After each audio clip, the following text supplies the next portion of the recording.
Jason Harris stares at his scanner's display, hardly believing the biosignatures pulsing weakly behind the sealed maintenance hatch.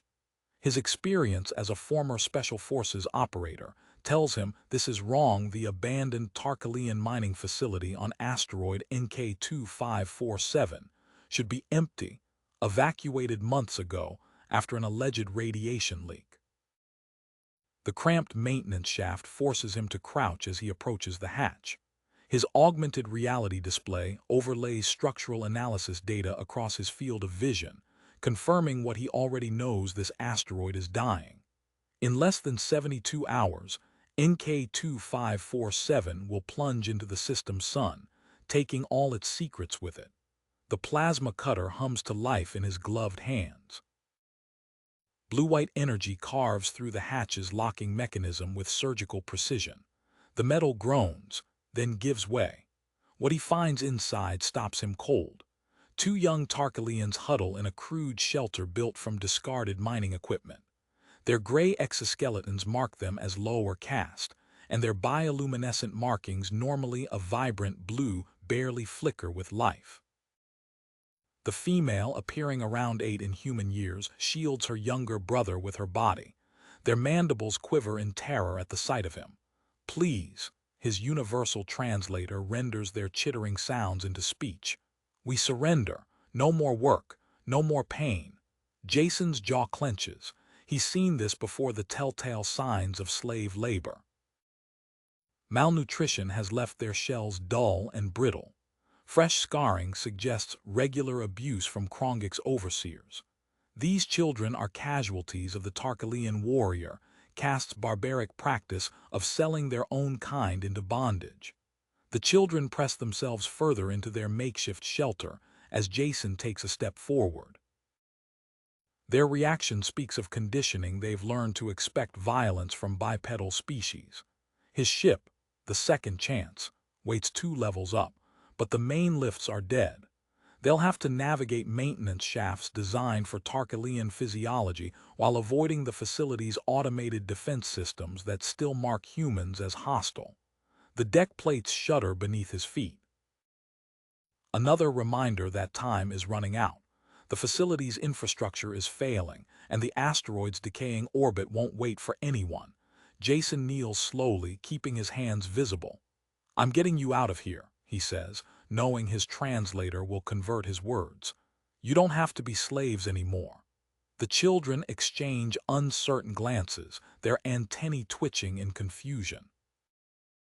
They've never heard such words from a bipedal before.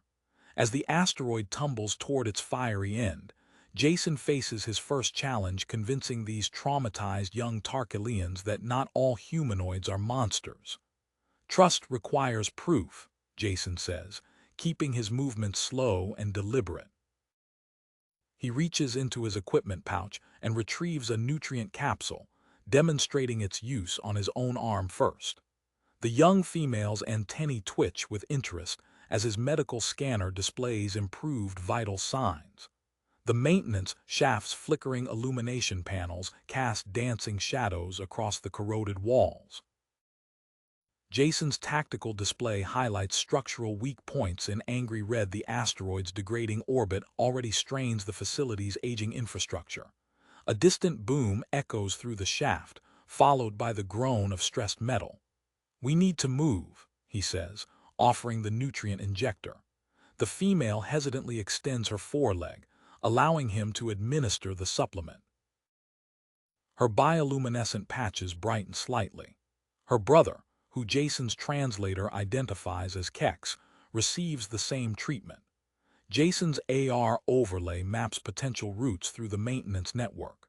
The facility's defensive systems paint the shafts in a web of deadly, energy motion-sensitive laser grids calibrated for Tarkalian biology. He detaches panels from his cargo loader exoskeleton, testing the grid's reaction patterns by extending the makeshift shields into intersections.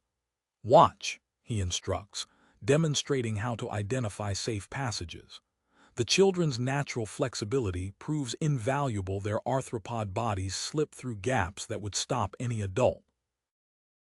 They navigate the first junction successfully, but Kex's movements grow increasingly unsteady.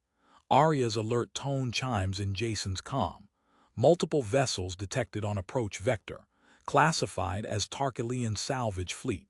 Lead vessel registry matches Commander Vexgar's personal transport. Kex stumbles, his legs buckling. The medical scanner reveals critical dehydration and chemical toxicity. Jason administers emergency stabilizers, but the human-calibrated medications only partially address Tarkalian physiology. While treating Kex, Jason's environmental sensors detect an artificial compound dispersed through the ventilation system. The signature matches synthetic radiation, mimics evidence of the warrior caste's deception. They'd engineered the facility's evacuation, abandoning their slaves to a solar death. Secondary cargo bay located, Arya reports. Contains damaged escape pods. Modification for docking compatibility possible. The route to the cargo bay crosses a section of severe structural damage. Support beams twist under gravitational stress, and deck plates buckle at dangerous angles. The female, now identified as Ixil, watches Jason analyze the passage. Her mandibles click in a pattern his translator renders as calculation. "We can assist," Ixil says, her voice stronger after the nutrient injection. "Small spaces between beams. We guide, you follow." Jason checks his tactical display. 15 hours until the salvage fleet arrives. The children's expertise in navigating tight spaces could mean the difference between escape and capture. Kex rises unsteadily, but his bioluminescence shows marginally improved readings. They advance through the deteriorating structure, the children identifying safe paths while Jason tests load-bearing capacity. Each step brings them closer to the cargo bay, but the asteroid's orbit continues to decay.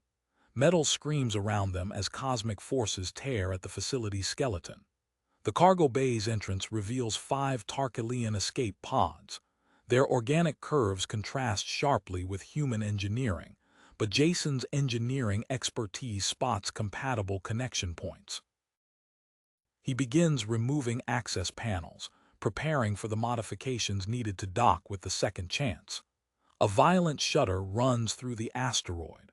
Warning indicators flood Jason's display as new structural failures cascade through the facility.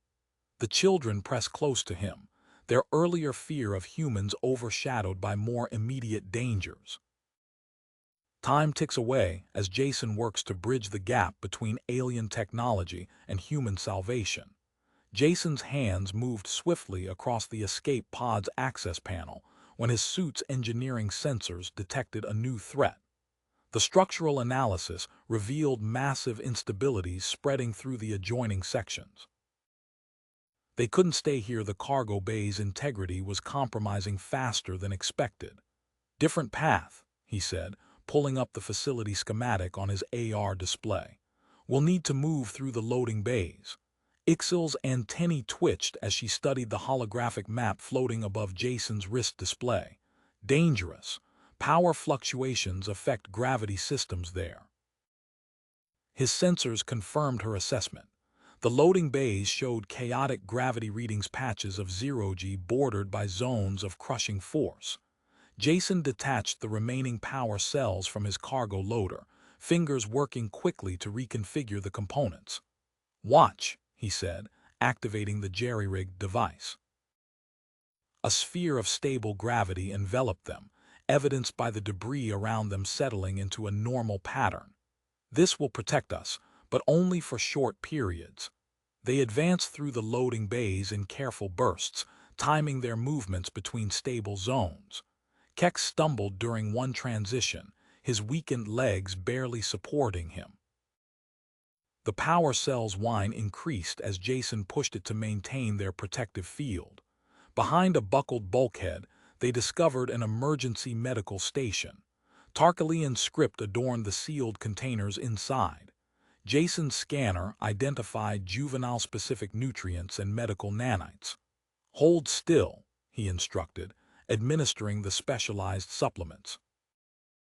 The children's bioluminescent patterns brightened noticeably, their movements becoming more coordinated. A sound echoed through the bay boots on metal. A human figure emerged from the shadows, weapon raised casually. Well, what do we have here? The man's corporate security hardsuit bore the scars of numerous salvage operations. Another early bird picking through the wreckage. Marcus Cox, Jason's HUD identified the figure. I'm just passing through. Split the salvage. Marcus offered, then his eyes locked onto the Tarkalian children. His expression shifted.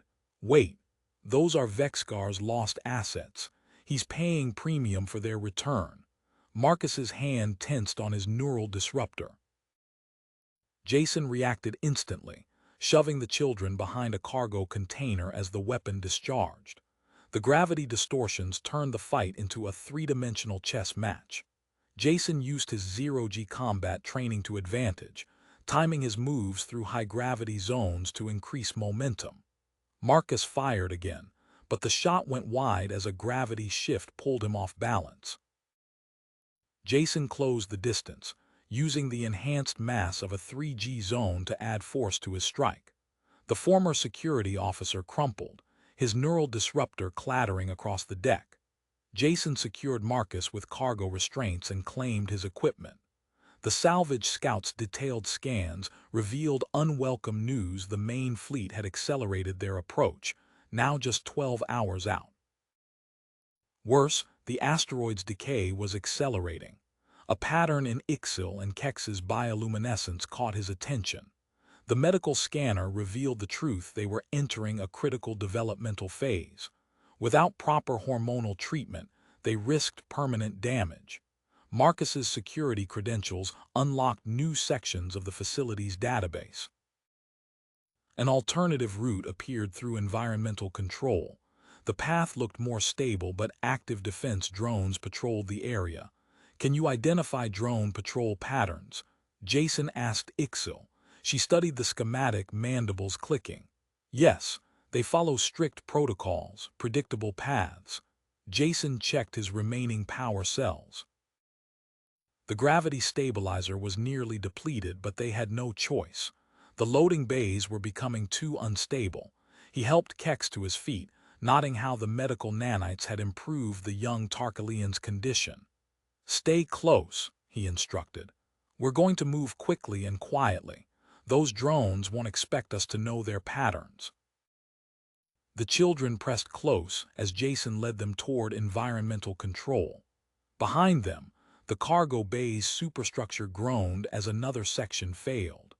The sound echoed through the facility like a death knell, counting down the precious minutes they had left to escape.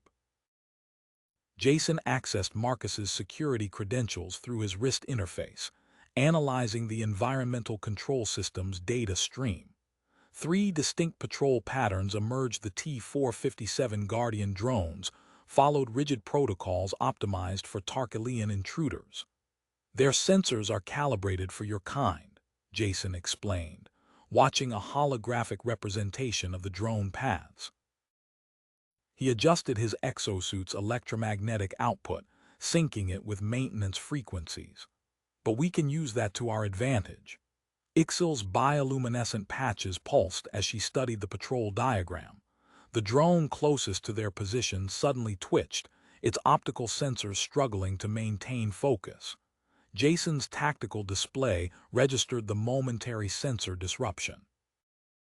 Your light patterns, they blind them, he said, quickly modifying their approach. Can you control the pulses? Yes, Ixil clicked. Defense mechanism. Learn to synchronize with podmates during work shifts. They advanced through the corridors, timing their movements between patrol cycles. When a drone approached, the children's synchronized bioluminescence created precious seconds of sensor confusion. Jason guided them through the blind spots, his modified electromagnetic signature masking their progress. In a maintenance alcove, Kex stumbled against a hidden panel, revealing a cache of personal belongings. The children froze. Ixil's antennae drooped as she lifted a small crystalline ornament. Zextil's remembrance stone, she whispered, from our podmother.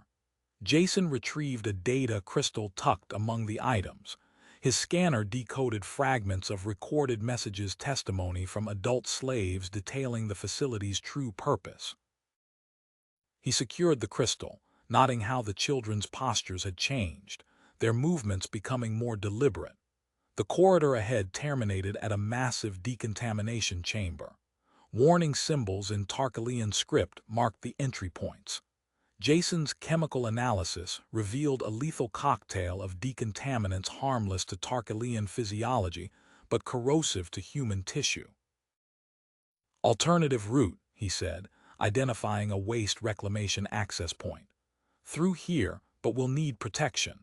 Working quickly, Jason stripped components from Marcus's salvaged gear and his cargo loader. He fashioned sealed environmental suits for the children, reinforcing them with drone armor plating. The makeshift protection wasn't elegant, but his sensors confirmed atmospheric integrity. A violent shudder rocked the facility. Power conduits exploded overhead, showering them with sparks. Emergency lights flashed as new alerts flooded Jason's display. The damage activated dormant systems maintenance robots designed for hull repair emerged from recess stations. Move. Jason urged as a repair bot advanced, extending metallic patches designed to seal hull breaches. The machine's simple programming now targeted them as structural damage to be repaired. They rushed through the access point into the waste reclamation tube. The artificial gravity failed, shifting 90 degrees. What was floor became wall, forcing them to climb laterally through the space. Jason's magnetic boots secured purchase on the metal surface, while the children used their natural climbing abilities. Radiation increasing, Jason's suit warned. He checked the children's vital signs. Their weakened exoskeletons provided minimal protection against the growing solar exposure. The asteroid's decay accelerated, eating away at their remaining time. A repair bot crashed through a vent above them, patches deployed. Jason pulled Kex clear as the machine attempted to seal him into the wall. The bot's single-minded programming made it predictable but relentless. More units approached from multiple angles, forcing them to navigate through increasingly narrow safe zones. There, Ixil pointed toward a maintenance shaft. Secondary cargo access. They pressed forward, racing against radiation exposure and pursuing repair bots. The secondary cargo bay waited ahead, but Jason's sensors indicated the structural integrity was degrading faster than expected.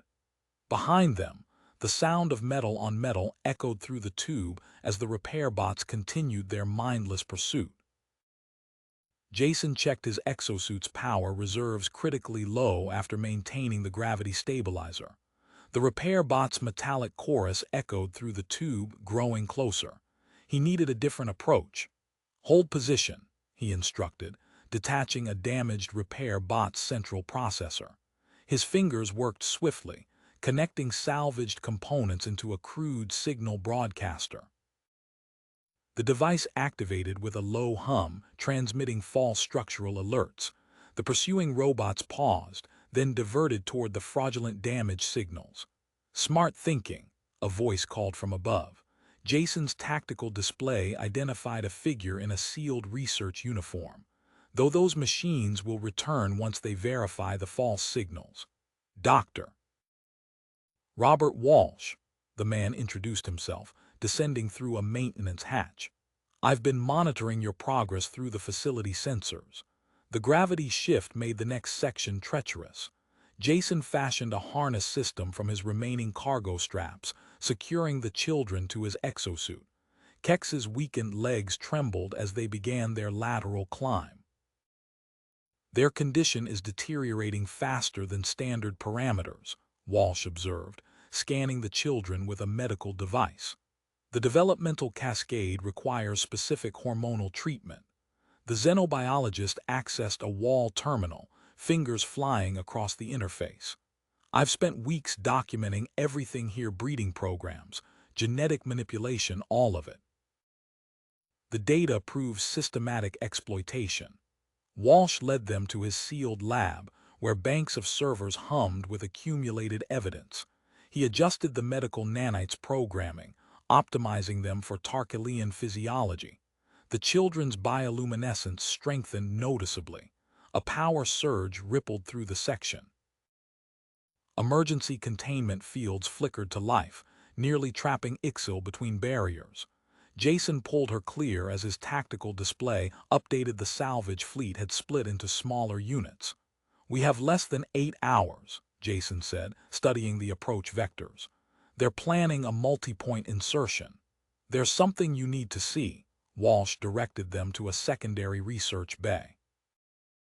Inside, experimental environmental suits designed for Tarkalian physiology hung in preservation fields. Prototype models, but they'll offer better radiation protection.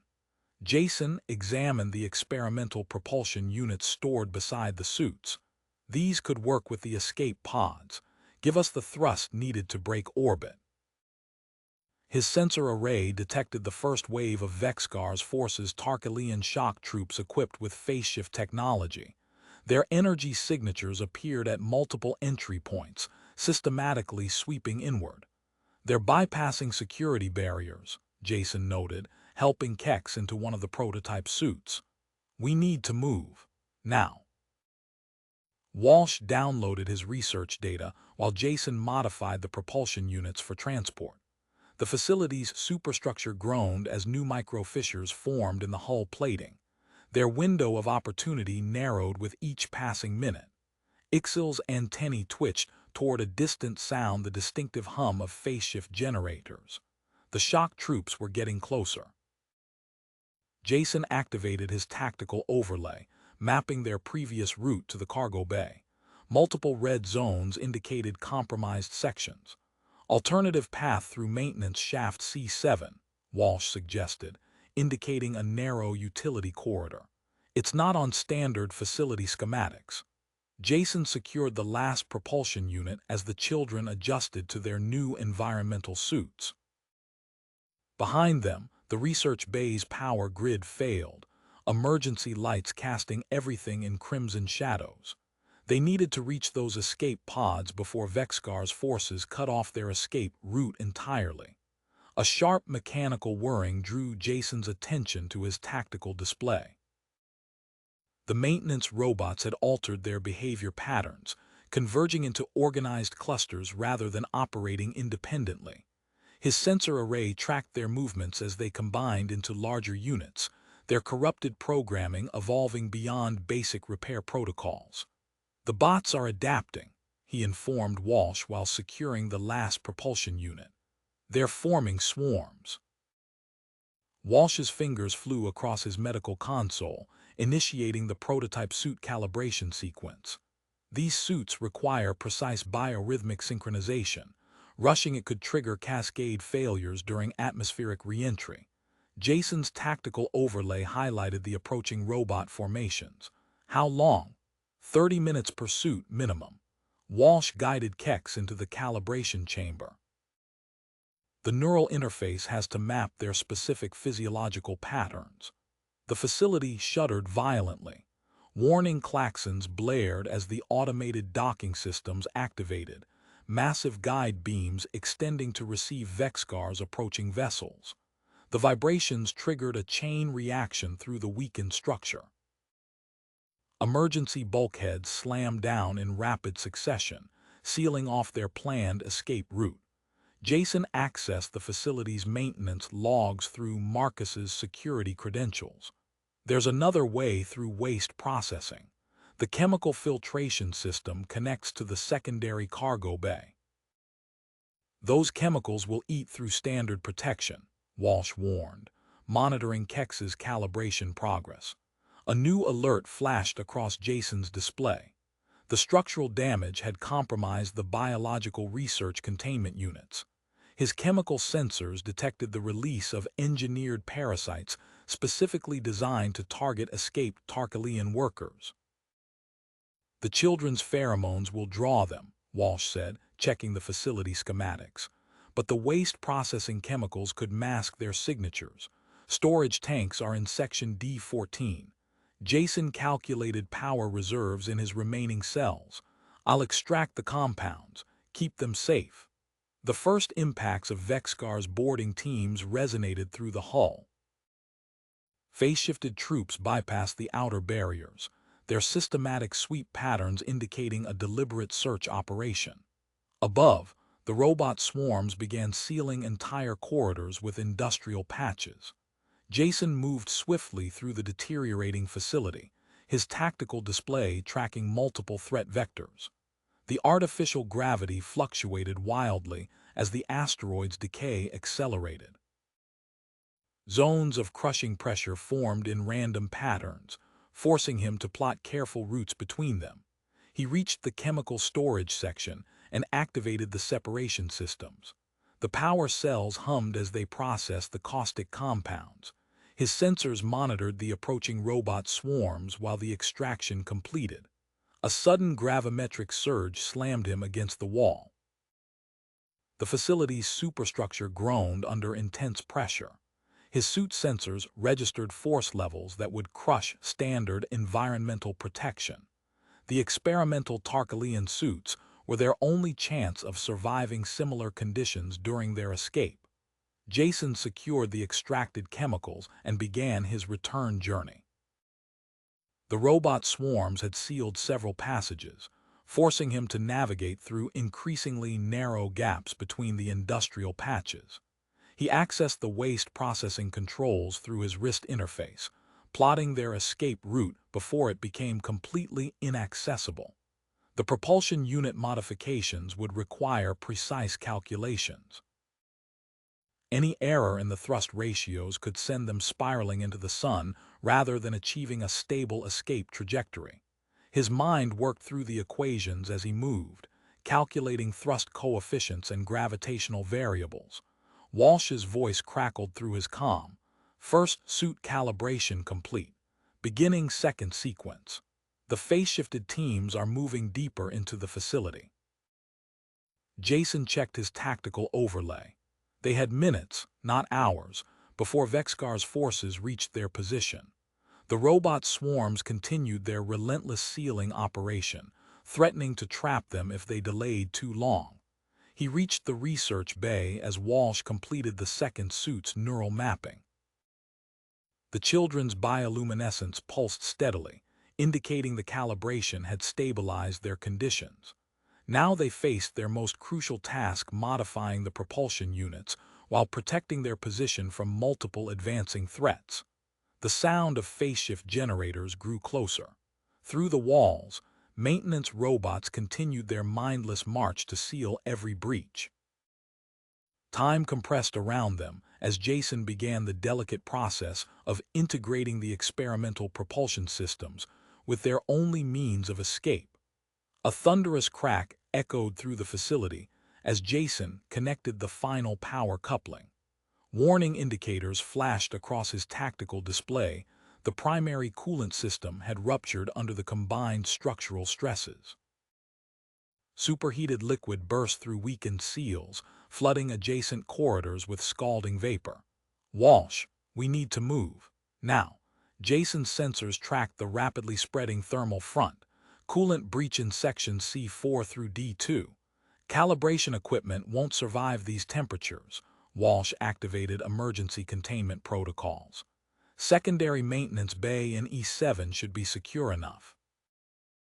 Jason helped disconnect the calibration chamber while monitoring the children's bio-readings. Their modified suits showed increasing signs of radiation damage. Without hesitation, he detached portions of his own exosuit's radiation shielding, integrating them into the children's protective layers.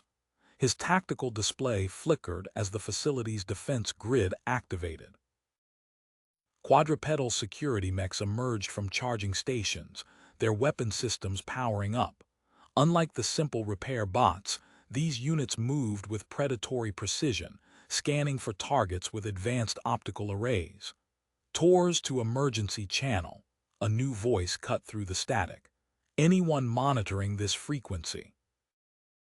Receiving, Jason responded, guiding the group through a maintenance crawlway as security mechs converged on their previous position. Chief Engineer Samuel Torres. "I've got eyes on Vexgar's teams in engineering. They're destroying everything, including the Mark VII power cells you'll need for those experimental propulsion units." Jason checked his tactical overlay. Engineering lay through a section of completely failed artificial gravity. Debris clouds posed a severe risk to their already compromised protection. "How long can you secure those cells?" Jason asked, helping Walsh reassemble the calibration equipment. 20 minutes maximum. These phase-shift troops are creating spatial distortions. Whole sections are becoming unstable. A wet splatter sound drew Jason's attention. Maintenance robots had adapted to the coolant breach, spraying rapid hardening foam across corridor junctions. The material expanded rapidly, threatening to seal their path. "Kex, Ixil, stay close," Jason instructed, pressing forward ahead of the advancing foam barrier. Their modified suit's power reserves dropped steadily as the radiation increased. "Their biological stability is failing," Walsh checked the medical readings. "There's a stasis system designed for Tarkalian physiology, but we need access codes from the primary database." "Tors, can you reach the database from engineering?" "Negative. Vexgar's forces are systematically wiping it." "Wait." Tor's transmission crackled with interference. "EMI levels are spiking. The asteroid's decay is affecting the facility's magnetic fields." Jason's suit sensors confirmed the electromagnetic disruption. Without additional shielding, their life support systems would fail. The escape pod's control systems faced similar risks. He accessed the facility's maintenance logs, searching for alternatives. A cargo of experimental EMI shielding had been logged in Section F-12, but reaching it meant navigating through a gauntlet of security mechs and phase-shifted troops. The children's bioluminescence flickered weakly. Time compressed around them as Jason calculated their rapidly diminishing options. Behind them, the foam barrier continued its relentless advance, while ahead, security mechs swept the corridors with armor-piercing weapons primed. Tor's voice cut through another burst of static. "I can reach the power cells through maintenance shaft K4, but you'll have to disable the security mech's targeting grid. Their control node is in operations." The facility shuddered as another spatial distortion rippled through the structure. Warning klaxons blared, indicating multiple hull breaches. Jason checked his tactical display, plotting a route through the chaos while the children's vital signs continued their steady decline. A status indicator on Jason's tactical display shifted from green to amber as electromagnetic interference intensified. The children's vital signs wavered on his medical readout. "Tors, switch to Hardline Emergency Channel 7, Jason transmitted, watching the wireless signal deteriorate. "Standard comms are failing." Static crackled before Tor's voice came through clearer on the old maintenance network. "Vexgar's teams are overloading the power grid section by section. Engineering's next." "We've got less than an hour before the Mark VII cells are destroyed." Jason accessed his suit's power distribution controls. "Walsh, continue calibration. I'm implementing electromagnetic shielding." His fingers moved across the interface as he redirected power from his defensive systems. The exosuit's protection levels dropped to minimal levels, but a stable electromagnetic barrier formed around their essential equipment. The children's suit readings stabilized. "Tors, mark your position," Jason instructed, studying the facility schematic. "We'll coordinate retrieval of those cells." "Redirecting coolant flow to block their advance," Tors responded. "Buying time, but the structural stress is increasing exponentially." Jason extracted sealed vials from his medical kit samples of the children's pheromones collected during their initial treatment. He configured the dispenser to create a scattered distribution pattern. "Security mechs operate on old Tarkalian targeting protocols," he explained to Walsh. "These will draw them away from our route." The facility's waste management system activated with a deep rumble. Warning indicators flashed across Jason's display as purge cycle indicators turned red. Toxic purge initiating in all primary corridors, he reported, accessing the drone maintenance schematics. We'll use the repair tunnels. Walsh monitored the children's readings. Their bioluminescence is shifting to purple. Metamorphic phase beginning ahead of schedule. The tunnel access point groaned as Jason bypassed the security locks. Ahead, maintenance robots moved in coordinated patterns, their merged forms creating complex geometric configurations as they sealed breaches. Time dilation effects detected in engineering, Tors warned through the hardline. My chronosync is off by 0.3 seconds and increasing. Jason tracked the robot swarm's movement algorithm, identifying predictable gaps in their coverage. The patterns repeated every 4 to 7 seconds, creating brief windows for movement. A violent shudder ran through the facility. Support beams buckled as gravimetric sensors registered massive structural displacement.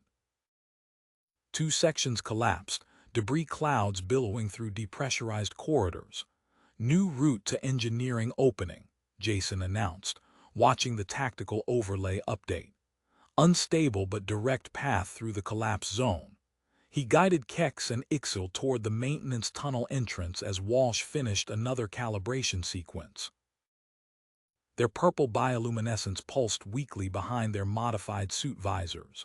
Tors, begin power cell extraction. We're moving to your position.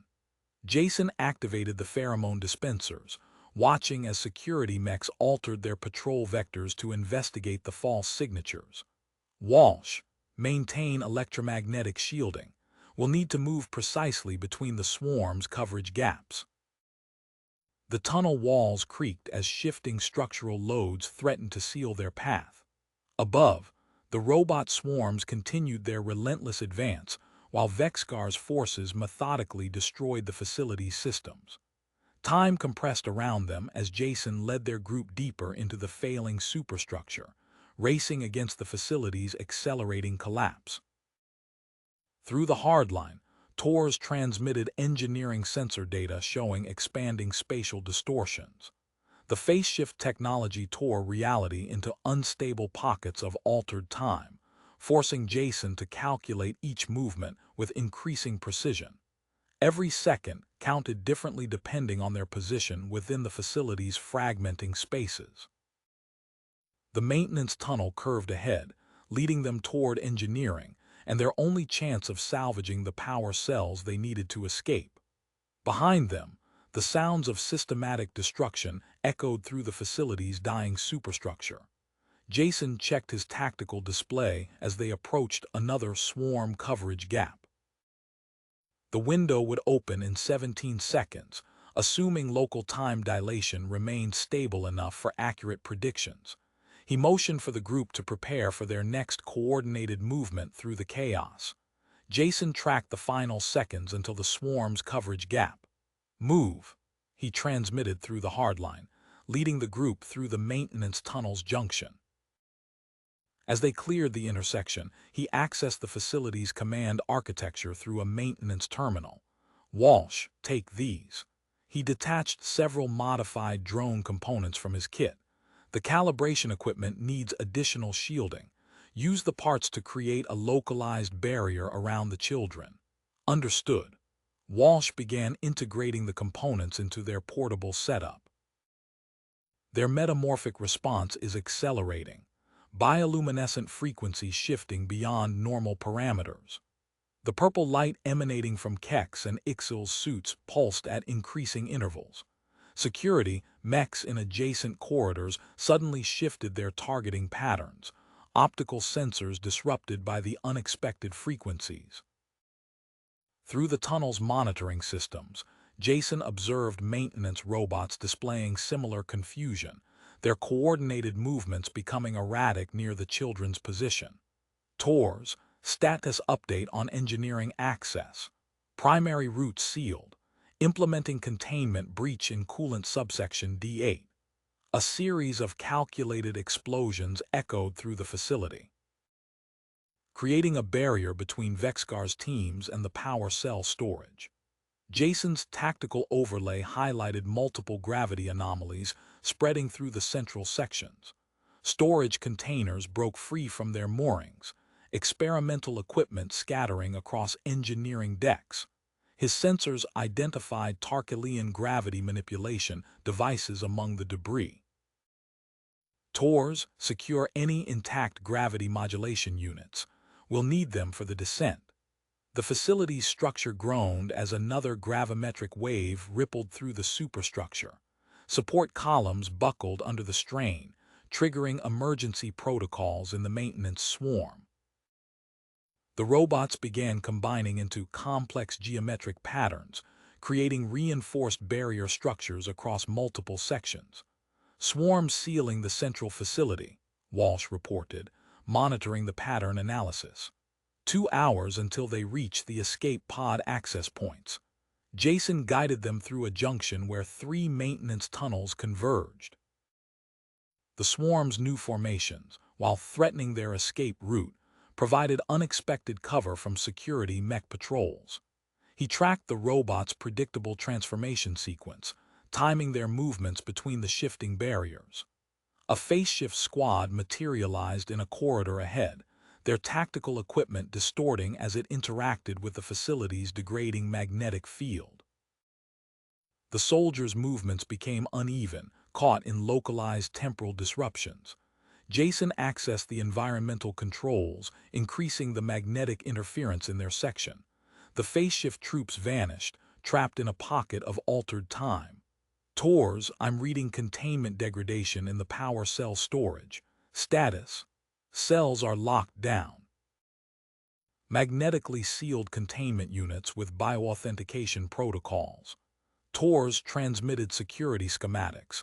Need Tarkalian genetic markers to access. Jason extracted medical data from the children's initial scans.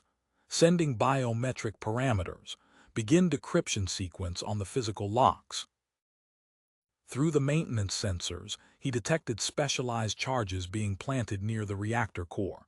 His radiation sensors spiked as the containment field fluctuated. Walsh, check the children's radiation exposure levels. Purple bioluminescence intensifying. It's creating expanding zones of electronic interference. Walsh adjusted the calibration equipment. Their defense response is masking our power signatures. Jason reached a vertical access shaft connecting to engineering. Gravity shifted unpredictably between deck plates, creating alternating zones of attraction and repulsion.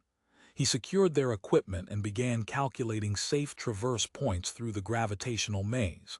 Tors, prepare for our arrival. We'll need to modify the propulsion units using components from those gravity devices. The sun's increasing pull requires additional compensation. The facility shuddered as another support column failed. Maintenance robots swarmed the breach, their combined forms creating honeycomb-like structures across the rupture. Jason checked the reactor's status. The containment field's collapse rate had doubled. He guided the group into the vertical shaft, timing their movements between gravity fluctuations while monitoring the swarm's sealing pattern. Above them, the facility continued its methodical self-destruction. Below, engineering held both their salvation and an intricate web of threats, requiring precise navigation and timing. The prototype gravity manipulation devices offered a solution to their descent problems, but only if they could modify and calibrate them under increasingly hazardous conditions. Jason began formulating a coordinated approach as they descended toward engineering, where Tors waited with the magnetically sealed power cells that would determine their fate. Jason analyzed the gravity fluctuations through the vertical shaft, tracking the complex patterns through his tactical display. The children's purple bioluminescence cast an ethereal glow that interfered with his sensors, creating overlapping zones of electronic disruption. Tors, I'm detecting anomalous power signatures. The children's metamorphic phase is accelerating. Confirmed. Their output is affecting the power cell's security protocols. TORs transmitted updated sensor data. These cells were engineered for Tarkalian worker biology. The bioluminescent frequencies match activation parameters. An emergency transmission cut through their channel, crackling with interference. This is Combat Engineer Cox. Anyone receiving. Identity confirmed, Jason responded, recognizing the authentication codes. Location. Engineering testing labs. I've got specialized modification equipment here, but Vexcar's phase technology has created spatial distortions throughout the surrounding sections. Jason accessed the facility's schematic, marking Cox's position. The route passed through multiple distortion zones where reality fractured into overlapping states. He extracted a gravity manipulation device from the debris, examining its control interface. Walsh, stabilizing your position. He activated the device, creating a localized field of normal gravity around the calibration equipment. Continue modifications while we retrieve the power cells. The maintenance swarm's geometric patterns shifted above them, their combined forms incorporating damaged components into increasingly complex structures. Jason tracked their movement algorithm, noting the precise 47-second windows between transformations. TORs, initiate power cell extraction, will coordinate with their bioluminescent peaks. The facility's superstructure groaned as three primary support columns failed simultaneously. Emergency protocols activated, triggering automated shutdown sequences throughout the reactor systems. Life support failing, TORs reported. 90 minutes until complete shutdown. Storage unit decryption in progress. A powerful electromagnetic pulse swept through the corridor as dormant security systems activated. Kex and Ixil's vital signs fluctuated, their neural patterns disrupted by the specialized anti-Tarkalian frequency. Walsh, modify the electromagnetic shielding. Focus on protecting their nervous systems while maintaining proximity to the storage units. The children's intensifying bioluminescence revealed previously hidden structural features, narrow maintenance passages, and partially completed tunnels marking countless escape attempts. Jason integrated these routes into his tactical overlay, identifying a path to the secondary cargo bay that avoided the worst of the reactor's failing containment field. Through the maintenance sensors, Jason observed Vexcar's teams encountering increasing equipment malfunctions. Their phase-shift technology created unpredictable interactions with the children's enhanced output, generating expanding zones of spatial instability. TORs, status on the swarm's barrier formation, creating stable pathways through high-distortion areas. Incorporating debris into load-bearing structures. TORs transmitted structural analysis data. We can use their adaptations to reach Cox's position. The gravity manipulation device hummed as Jason adjusted its field strength, compensating for the facility's degrading artificial gravity system. Zones of extreme gravitational variance filled the surrounding spaces, cycling between 0 and 5 times normal gravity. Cox, prepare the modification equipment. We'll need to integrate these gravity devices into the propulsion units. Understood. Testing chamber still operational, but shutdown sequence is affecting power distribution.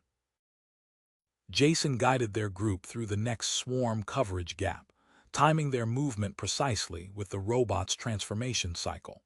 The maintenance drones continued their evolution, geometric patterns growing more intricate as they absorbed additional materials.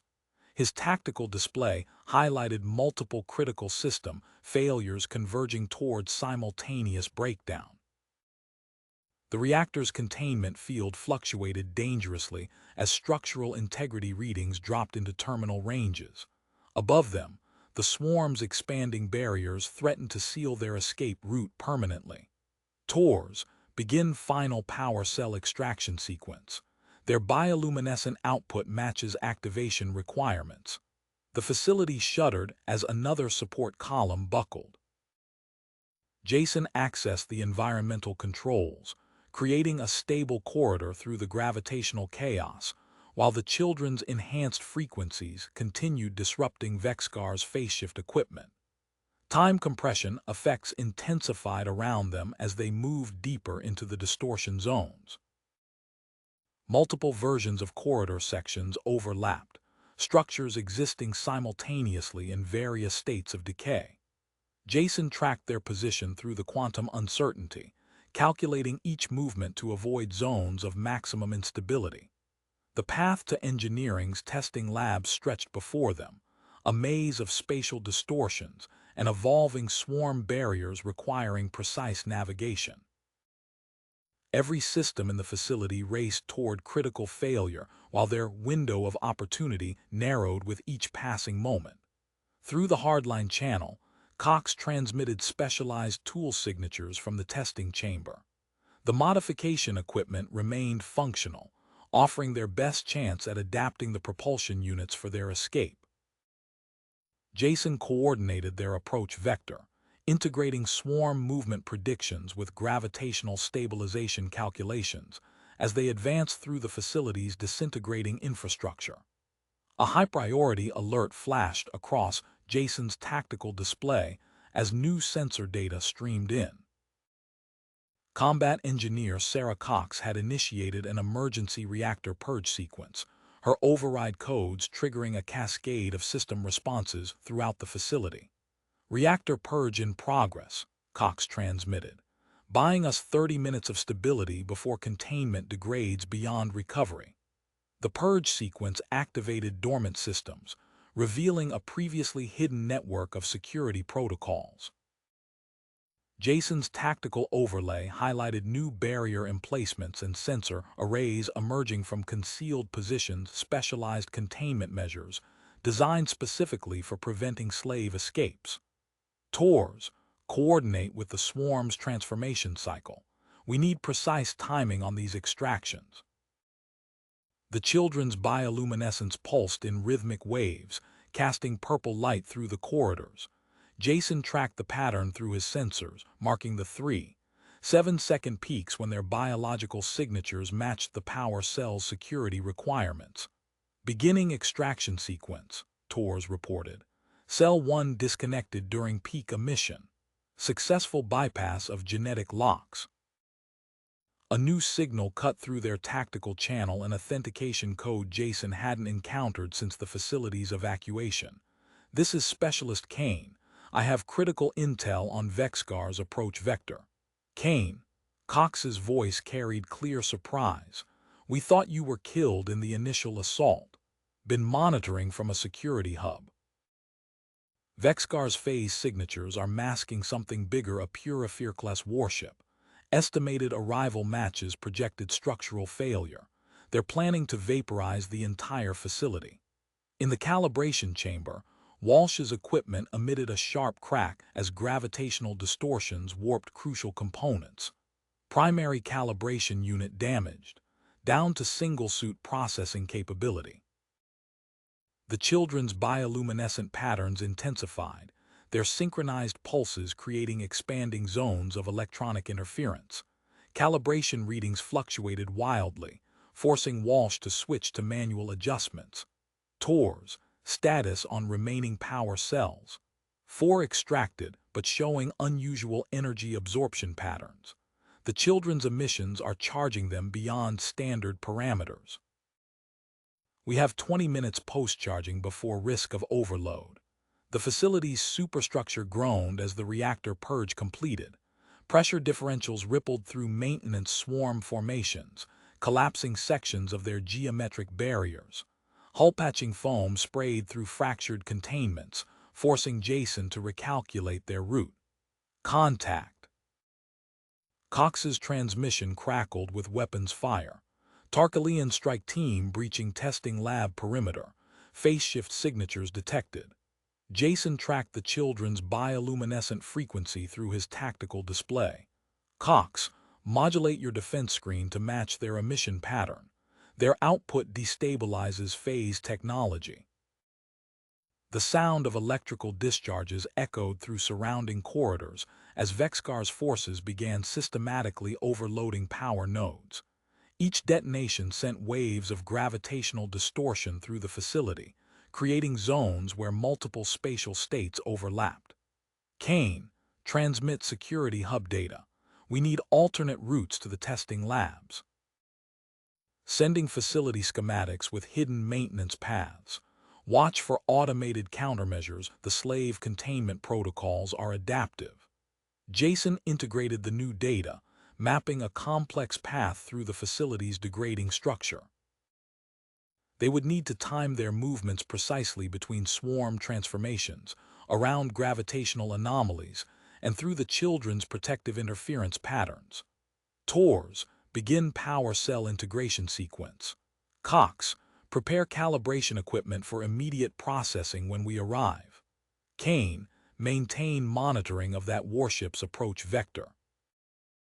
The facility's remaining support structures creaked under increasing strain.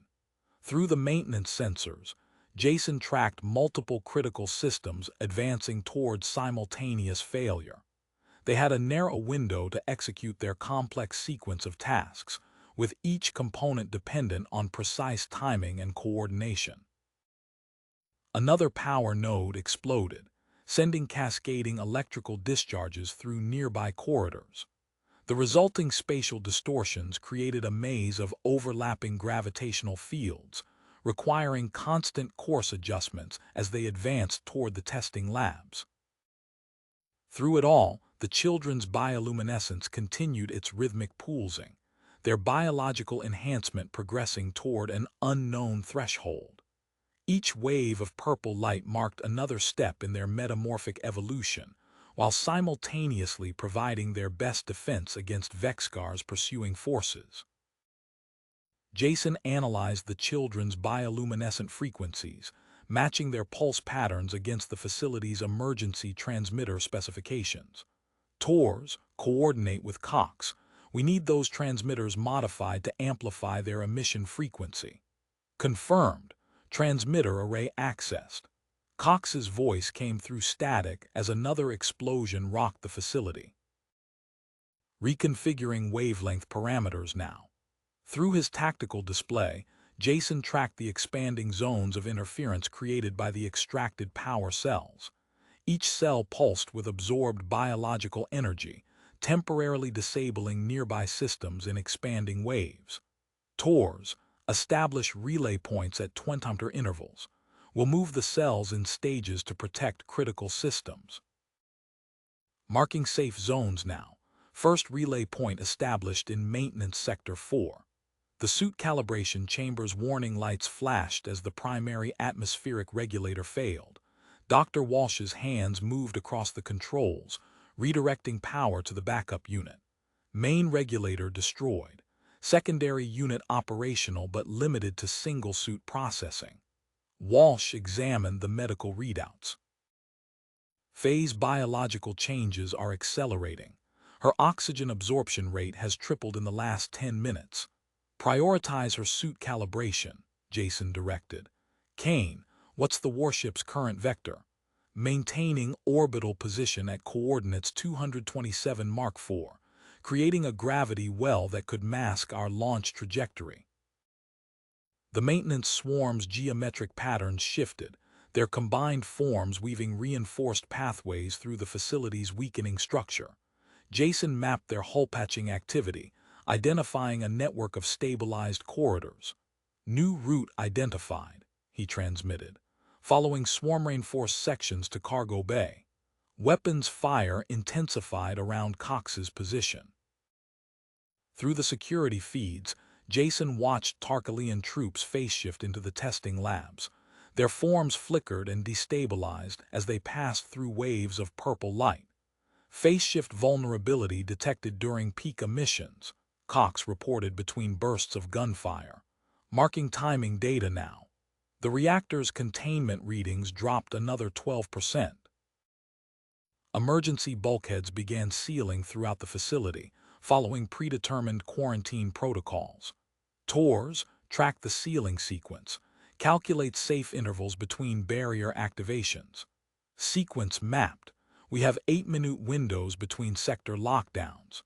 The power distribution network flashed red across Jason's display as another node overloaded. Tor's hands flew across her console, rerouting emergency power, redirecting through auxiliary circuits, creating temporary safe zones in sectors 5 through 8. In the calibration chamber, phase suit readings stabilized as Walsh completed the atmospheric modifications. The remaining propulsion units lay exposed on nearby workbenches, their internal components visible. Cox, begin propulsion modifications using the salvaged phase-shift components. Time the installations between emission peaks. Starting now. First unit shows 40% thrust increase with prototype integration. The facility's superstructure groaned as another support column failed. Above them, the maintenance swarm's reinforcement efforts awe-inspiring the spreading structural damage. Kane updated arrival time for the purifier. 32 minutes until optimal firing position. Gravitational shadow will provide maximum launch coverage in 28 minutes. Jason integrated the timing data, coordinating each element of their complex escape sequence. The power cell's interference patterns, the children's bioluminescent peaks, the bulkhead sealing protocols, and the warship's approach vector, each component required precise synchronization. Through the testing lab cameras, he watched Cox weaving between workbenches as she modified the propulsion units. Her movements matched the rhythm of the children's emissions, using the brief windows of phase-shift vulnerability to defend her position. The maintenance swarm's reinforced corridors glowed on his tactical display, a maze of temporarily stable pathways through the facility's collapsing infrastructure. Time compressed around them as multiple critical systems raced toward simultaneous failure. Jason's tactical display flickered as another power surge rippled through the facility. The reactor's containment field fluctuations interacted with the charged power cells, creating expanding waves of purple-tinged electromagnetic interference. Power cells showing critical instability, Tors reported. Energy absorption from the children's bioluminescence exceeding safety parameters. Through the security feeds, Jason observed the Tarkalian phase-shift troops advancing in a precise formation. Their spacing revealed a crucial tactical weakness. Cox, are you seeing this? Their phase-shift fields require minimum separation. Confirmed. Phase technology fails if fields overlap. We can use that. Jason's fingers flew across his tactical interface. Tors, prepare to overload distribution nodes in sectors 6 and 8. Time it with the next power cell discharge. The resulting energy surge created corridors of intense electromagnetic disruption. Tarkalian troops scrambled to maintain their spacing, their phase-shift fields destabilizing as they crowded together. Several soldiers flickered into solid form, their tactical advantage temporarily neutralized. Above them, the maintenance swarm exhibited unprecedented behavior. Robotic units systematically dismantled damaged components from their own ranks, weaving the salvaged materials into reinforced structural supports. New route identified through maintenance tunnels, Jason transmitted. Swarm reconstruction cycles create 12-minute windows for passage. In the calibration chamber, a shower of sparks erupted from the atmospheric regulation system. Dr. Walsh's hands moved with practiced precision across emergency backup controls. Primary atmospheric system down, Walsh announced, switching to manual calibration for phase final sequence. Jason diverted his attention to the salvaged components from Marcus's equipment. Beginning protective modifications for Kex, temporary cocoon will provide 90 minutes of environmental protection. The facility's superstructure groaned as solar radiation bombarded the weakening hull. Through the engineering lab's viewport, Cox examined the experimental propulsion units. Radiation affecting thrust components, she reported. Implementing shield modifications using salvaged swarm parts. Output reduced 23%. Recalculating escape trajectories to compensate, Jason responded, adjusting flight parameters. A new signal cut through the electromagnetic interference. This is Combat Medic Harrison, located in sealed medical bay Deltasven. I have supplies needed for juvenile metamorphic stabilization. Harrison, Cox's voice carried recognition. Border Wars veteran, affirmative, experience treating Tarkalian phase-shift casualties, can stabilize the children's condition with available resources. Jason integrated the new variable into their complex equation. TORS, establish safe corridor to medical bay. Harrison, prepare for immediate extraction. The facility's sensors detected new energy patterns from orbit. The Tarkalian warship's scanning beams penetrated the hull, creating cascading interference patterns across tactical displays. Secondary systems revealing hidden facility structures, TORS reported. Emergency mass driver tubes detected in Sector 12. One launcher partially operational. The power cell's electromagnetic emissions intensified, their unstable fields interacting with the warship's scans. Jason noticed the effect on his biosensor readings. TORS, confirm, are you seeing this masking effect? Affirmative. Power cell emissions obscuring life signs from orbital scanning. Could hide our launch signature, but radiation exposure risks increasing. Multiple breach alerts flashed across Jason's tactical overlay. New phase-shift signatures appeared at strategic points throughout the facility. Additional Tarkalian forces detected, he transmitted. Both escape routes will be compromised within 52 minutes. Cox established defensive positions at junction points Baker and Charlie. TORS continue equipment preparations. The maintenance swarm's activities created unexpected complications. Their reconstruction efforts interfered with remaining power systems, generating expanding zones of electronic failure. Implementing analog coordination protocols, Jason announced, activating mechanical backup systems. Mark positions using chemical markers. Maintain visual contact when passing through dead zones. Through hardened camera feeds, he watched Cox positioning salvaged defense turrets.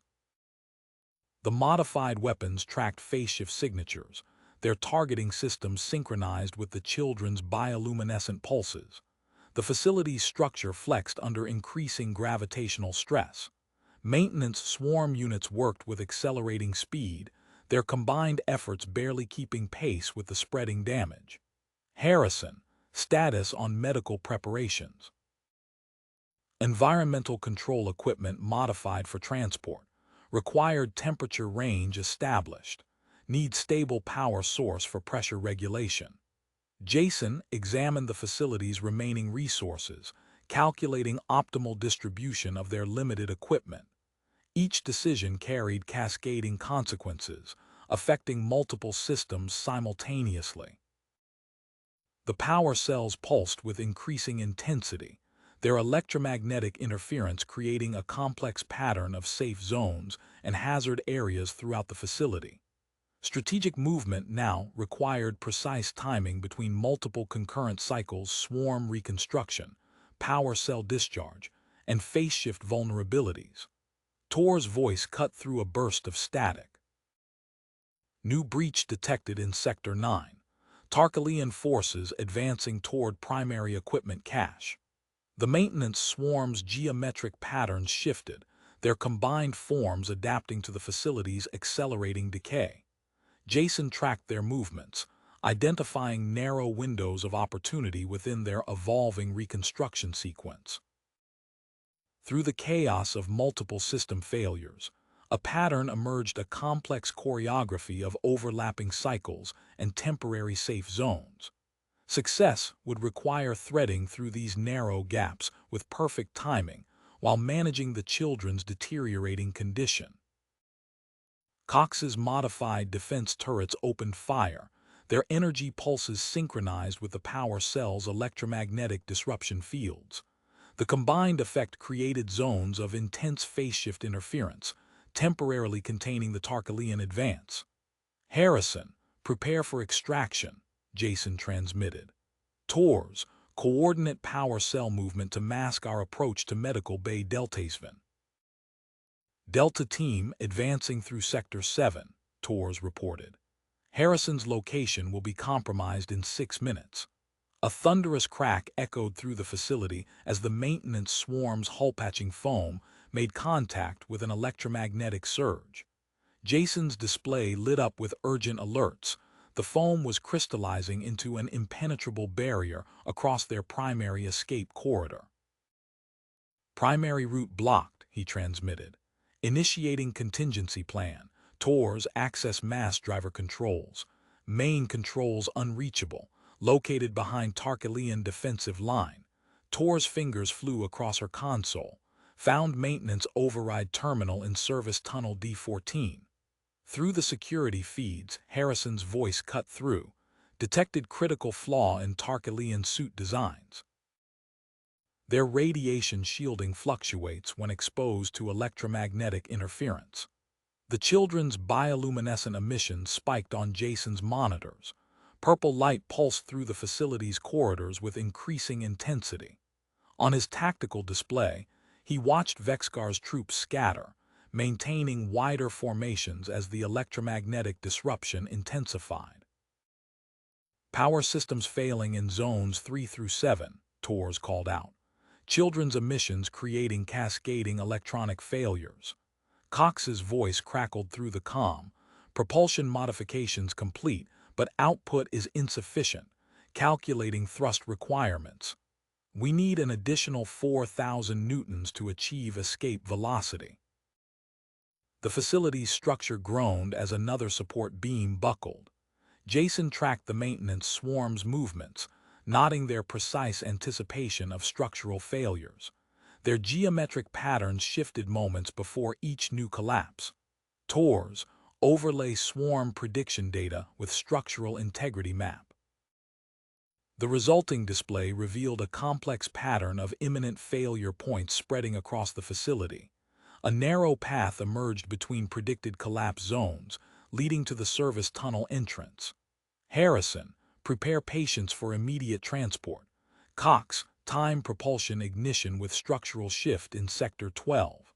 We'll use the collapse momentum.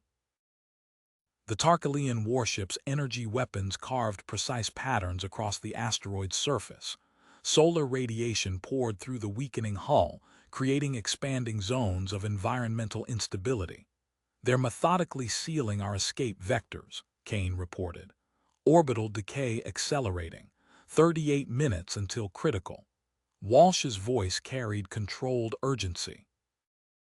Phase suit calibration complete, but system is locked to current settings. Beginning hybrid protection assembly for Kex using security mech components. Through the engineering lab cameras, Jason watched Cox positioning the modified propulsion units. Her movements synchronized with the pulsing bioluminescence, using the children's natural defense mechanism to keep Vexgar's forces at bay. New tactic detected, TORS warned. Phase-shift troops creating deliberate field overlaps, temporal distortion forming in Sector 9. Jason's tactical display updated, showing sections of the facility becoming locked in localized time bubbles. The effect spread outward from each overlapping field, threatening to cut off their approach to the mass driver tube. Mark positions of temporal anomalies, he ordered. Calculate safe corridors based on swarm prediction data. The maintenance robots moved with increasing coordination, their combined forms creating temporary bridges across failing sections. Their behavior had evolved beyond simple repairs, now actively predicting and responding to the facility's degradation pattern. Cox's voice cut through a burst of interference. Located optimal launch window. Structural collapse in Sector 12 will provide additional acceleration vector in 12 minutes. TORS, status on mass driver override. Located access path through service tunnel. Swarm currently reinforcing adjacent sections. Need 8-minute window between reconstruction cycles. The facility's remaining systems struggled against the children's intensifying emissions. Emergency lights flickered as waves of electromagnetic interference swept through the corridors. Through it all, the maintenance swarm continued their precise dance of deconstruction and reinforcement, their movements revealing the facility's approaching death throes. Jason integrated the overlapping data stream's structural collapse predictions, temporal distortion patterns, swarm reconstruction cycles, and the children's bioluminescent peaks. Success would require threading through these intersecting hazards with microsecond precision. Team, synchronize systems for mass driver approach. Mark critical positions and prepare for coordinated movement on my signal. A cascading series of alerts flooded Jason's tactical display as the maintenance swarm's reinforcement patterns collided with the mass driver's power grid. Arcs of blue-white energy crackled between the hull-patching foam and electromagnetic field generators, creating an unstable corridor of ionized particles. Energy surge detected in mass driver systems, TORs transmitted. Foam crystallization interacting with M fields, launch tube power fluctuating. Jason analyzed the swarm's movement patterns, their geometric formations shifting in predictable sequences. Found it 15-minute window approaching. Swarm reinforcement cycle will clear path to launch tube at Mark 7. Through the medical bay cameras, Harrison worked with practiced efficiency, dismantling weapon cooling arrays from damaged security mechs. Integrating mech thermal regulators into protective gear should buy us 2 hours before metamorphic progression reaches critical. Update radiation protocols, Jason instructed. Cooling modification will reduce shield effectiveness. New contact signatures appeared on tactical displays, moving with inhuman precision through the facility's lower levels. Tor's voice carried controlled tension, advanced phase shift signatures detected, security logs designating units as Shadow Reapers, tracking capabilities optimized for Tarkalian biology. Cox transmitted from the engineering lab, hybrid drive integration complete. Combined output from experimental and phase shift systems will achieve escape velocity, but structural integrity limits us to single launch attempt. Mass driver override requires synchronized power surges, TORs reported from the distribution hub. Static disrupted her transmission. Must match structural oscillation pattern, maintaining position to coordinate sequence. The facility's orbit continued to decay, safety interlocks flashing urgent warnings across Jason's display. Cox examined the trajectory data, fingers moving across her console.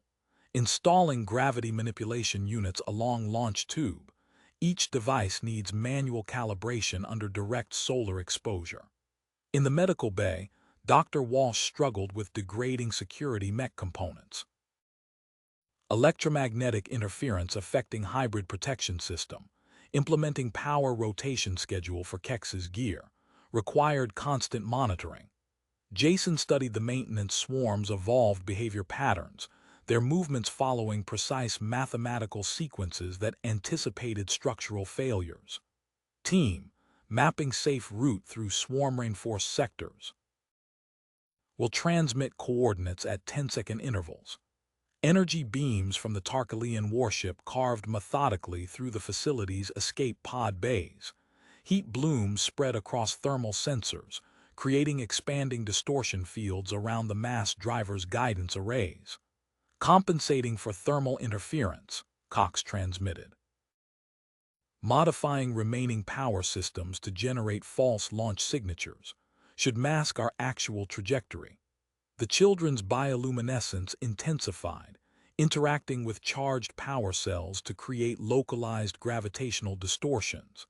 Jason watched gravity readings fluctuate across his tactical overlay, identifying patterns in the anomalies. TORs, coordinate power surge timing with gravitational peaks. Cox, align propulsion ignition with distortion wave. Harrison's voice cut through. Children's protective modifications holding stable, ready for transport on your mark. The maintenance swarm's geometric patterns shifted, revealing their approaching window of opportunity. Jason integrated the overlapping variables swarm movements, power surges, gravitational anomalies, and thermal distortions. Success required threading through these hazards with millisecond precision. Team, prepare for coordinated approach. Mark positions and stand by for movement sequence. Through hardened cameras, Shadow Reaper units advanced with mechanical efficiency, their phase-shift fields maintaining perfect coherence. The facility's remaining time counted down with merciless precision as Jason calculated their final approach to the mass driver tube. Jason's tactical display erupted with cascading alerts as multiple hull breaches spread across the facility's outer sections. The maintenance swarm's predictive algorithms projected complete structural failure of the mass driver access corridor within 40 minutes. All teams, initiate immediate evacuation protocol 7, Jason transmitted. TORS, begin power rerouting sequence. Cox, finalize launch tube preparations. Harrison's medical sensors chirped an urgent warning. Critical metabolic acceleration detected. Children's transformation rate increasing by 30%. His hands moved swiftly across his equipment, dismantling components from his own protective gear. Converting personal shielding into supplemental life support may buy us 20 minutes. Through the facility's remaining sensors, Jason tracked the Shadow Reaper's phase-shift signatures. Their movements created distinct interference patterns in the power grid, appearing as rippling distortions across his tactical overlay.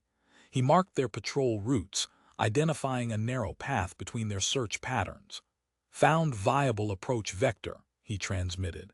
Marking safe zones at 10-meter intervals. Move only during peak interference. Tor's voice cut through a burst of static. Mass driver power requirements exceeding reactor capacity. Initiating life support redirect. Warning klaxons blared as atmosphere began venting from peripheral sections. 25 minutes until critical oxygen depletion. Cox transmitted from the launch tube controls, her voice tight with concentration. Gravity manipulation units installed, but solar radiation affecting calibration matrix. Her fingers danced across multiple control panels, adjusting settings in real time. Must maintain manual oversight. Trajectory calculations too unstable for automation. Purple light flooded the corridor as the children's bioluminescence intensified. Dr. Walsh's sensors registered dangerous spikes in electromagnetic output. Metamorphic cascade approaching critical threshold. Without proper containment, energy release could trigger chain reaction with power cells. The facility shuddered as precision strikes from the Tarkalian warship destroyed another orbital stabilizer. Jason's tactical display updated with new structural stress calculations. Orbital decay accelerating. Hull integrity at 28%. Sensor drones detected, Harrison reported. Tarkalian biotech signatures approaching from multiple vectors. He sealed the final modifications to the children's protective gear, his own suit now operating at minimal capacity. Ready for transport. Cox's voice carried urgency. Launch window calculations complete. Power surge timing must match within microsecond tolerance. Her displays showed the complex integration between hybrid drives and mass driver systems. Single mistake equals mission failure. The maintenance swarm shifted direction, their geometric patterns indicating new priority targets. Jason watched as they began dismantling secondary power relays. TORS, initiate false structural alerts in Sector 4. Redirect swarm activity. Implementing deception protocol, TORS confirmed. Generating cascading failure signals in non-essential systems. Through security feeds, Jason tracked the Shadow Reaper drones' advancing sensor grid. He overlaid their detection range with radiation intensity maps, marking a circuitous route through high-exposure zones. Team, prepare for high-rad traverse. Maintaining radiation saturation will mask biological signatures. The facility's remaining stabilizers groaned under increasing solar stress. Cox's gravity manipulation units required constant recalibration as structural supports buckled. Launch window closing. Need team at insertion point within 18 minutes. Harrison monitored the children's vital signs as their transformation accelerated. Without proper containment chambers, their metamorphic energy emissions created expanding spheres of electromagnetic interference. Systems failed in waves as the disruption spread through vital corridors. TORS, status on power reservoir. 60% capacity. Atmospheric processors offline in all non-essential sectors. Her transmission crackled with increasing interference. Oxygen levels critical in 15 minutes. The maintenance swarm's evolved behavior presented a new threat as they stripped critical components from launch tube subsystems. Jason coordinated with TORS, creating precisely timed system failures to draw the robots away from their escape route. Team, synchronize movement with my mark. Window approaching for final approach. Movement window confirmed, Jason transmitted. Execute on my mark. A thunderous crack echoed through the facility as another stabilizer failed. The deck plates buckled, sending tremors through the remaining structure. On Jason's tactical display, structural integrity indicators plummeted toward critical thresholds. Mass driver tube showing accelerated degradation, Cox reported. Foam crystallization rate exceeding swarm repair capacity. Launch window shortening to 20 minutes maximum. Harrison's medical scanner emitted a piercing alarm. Children's metabolic rates spiking beyond containment parameters. Bioluminescent intensity approaching critical threshold. Through the corridor's reinforced viewport, waves of purple light pulsed from the children's protective chambers. The radiation manifested in expanding rings of electromagnetic interference that swept through nearby systems. Launch tube guidance arrays flickered and reset as each wave passed. Implementing emergency shielding protocols, Cox transmitted. Her fingers flew across multiple control surfaces, routing power through redundant subsystems. Each radiation surge reduces operational window by 30 seconds. Jason tracked the Shadow Reaper's movement patterns through his tactical overlay. Their phase shift signatures rippled like heat distortions, following the facility's structural vibrations with mechanical precision. Hostile units adapting search parameters. TORS, status on diversion.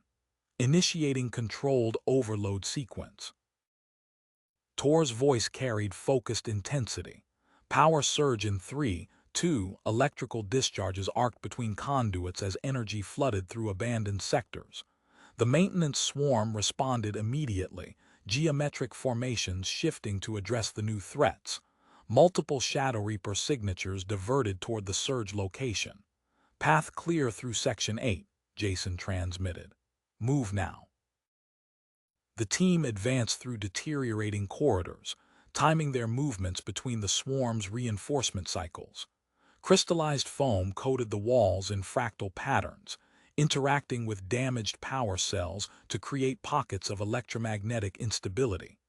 Harrison monitored the children's vital signs as they moved. Molecular breakdown detected in containment materials. Protective systems failing faster than predicted. Launch tube integration showing critical flaw, Cox transmitted from the engineering station. Orbital decay affecting acceleration calculations. Need precise timing calibration within 0.3 seconds. The facility's artificial gravity fluctuated, creating waves of spatial distortion. Jason watched as loose equipment lifted and crashed in alternating patterns. TORS, can you stabilize? Negative. Primary generators failing in sequence. TORS analyzed the interference patterns. Wait, prototype gravity devices might create stable corridor. Need to position additional units near launch tube. Vexcar's forces control those sectors, Jason noted. He overlaid the children's radiation output with the Shadow Reaper's patrol routes. Harrison, can you modulate the bioluminescent frequency? Affirmative, adjusting containment field harmonics. The purple light intensified, creating localized dead zones in the Shadow Reaper's phase-shift fields. Through security feeds, Jason watched the advanced hunter-killers stumble as their technological advantages failed. A massive structural collapse ahead forced them to alter course. Metal screamed as support beams twisted under solar stress. The maintenance swarm's predictive algorithms projected total failure within minutes. Rerouting through maintenance shaft delta, Jason transmitted. TORs, begin power reservoir transfer. Cox, prepare for immediate launch sequence on arrival. The children's combined emissions reached new intensity levels. Harrison's sensors registered molecular disruption spreading through their protective gear. Final metamorphic stage accelerating. 30 minutes until complete containment failure. Through it all, the maintenance swarm continued their precise dance of deconstruction and reinforcement. Their evolved behaviors created new complications as they stripped critical components from launch systems, forcing Cox to recalculate thrust parameters with each modification. Gravity manipulation units in position, TORs reported. Creating stabilization corridor now. The prototype devices activated in sequence, generating a tunnel of normalized space through the distortion waves. Jason checked the final approach route against structural projections, marking safe zones between the swarm's repair cycles. Team, prepare for final push to launch tube. Synchronize movement with swarm patterns on my mark. Team, prepare for final push to launch tube. Synchronize movement with swarm patterns on my... Jason's transmission cut short as multiple support columns failed simultaneously. The deck lurched beneath their feet as structural integrity alarms blared through every remaining speaker. The maintenance swarm abandoned their geometric repair patterns, their precise formations dissolving into chaos. Through the tactical display, Jason tracked their rapid withdrawal from critical sectors. New movement window identified. Advance through Section 12 while coverage is minimal. Final metamorphic stage initiating, Harrison transmitted, his medical scanners registering dangerous spikes across all channels. The children's purple bioluminescence pulsed in perfect synchronization with nearby power cells, creating expanding waves of interference. Static filled their comm channels as each pulse passed. Protective equipment failing faster than projected. 14 minutes maximum. Cox's voice cut through the interference. Launch calculations complete. Results critical. Her hands flew across control surfaces as she rerouted emergency power reserves. Two magnetic coils compromised. 4 to 3% reduction in acceleration length. Implementing high-intensity burst sequence. Warning, TORs transmitted. Primary computer core activating emergency containment.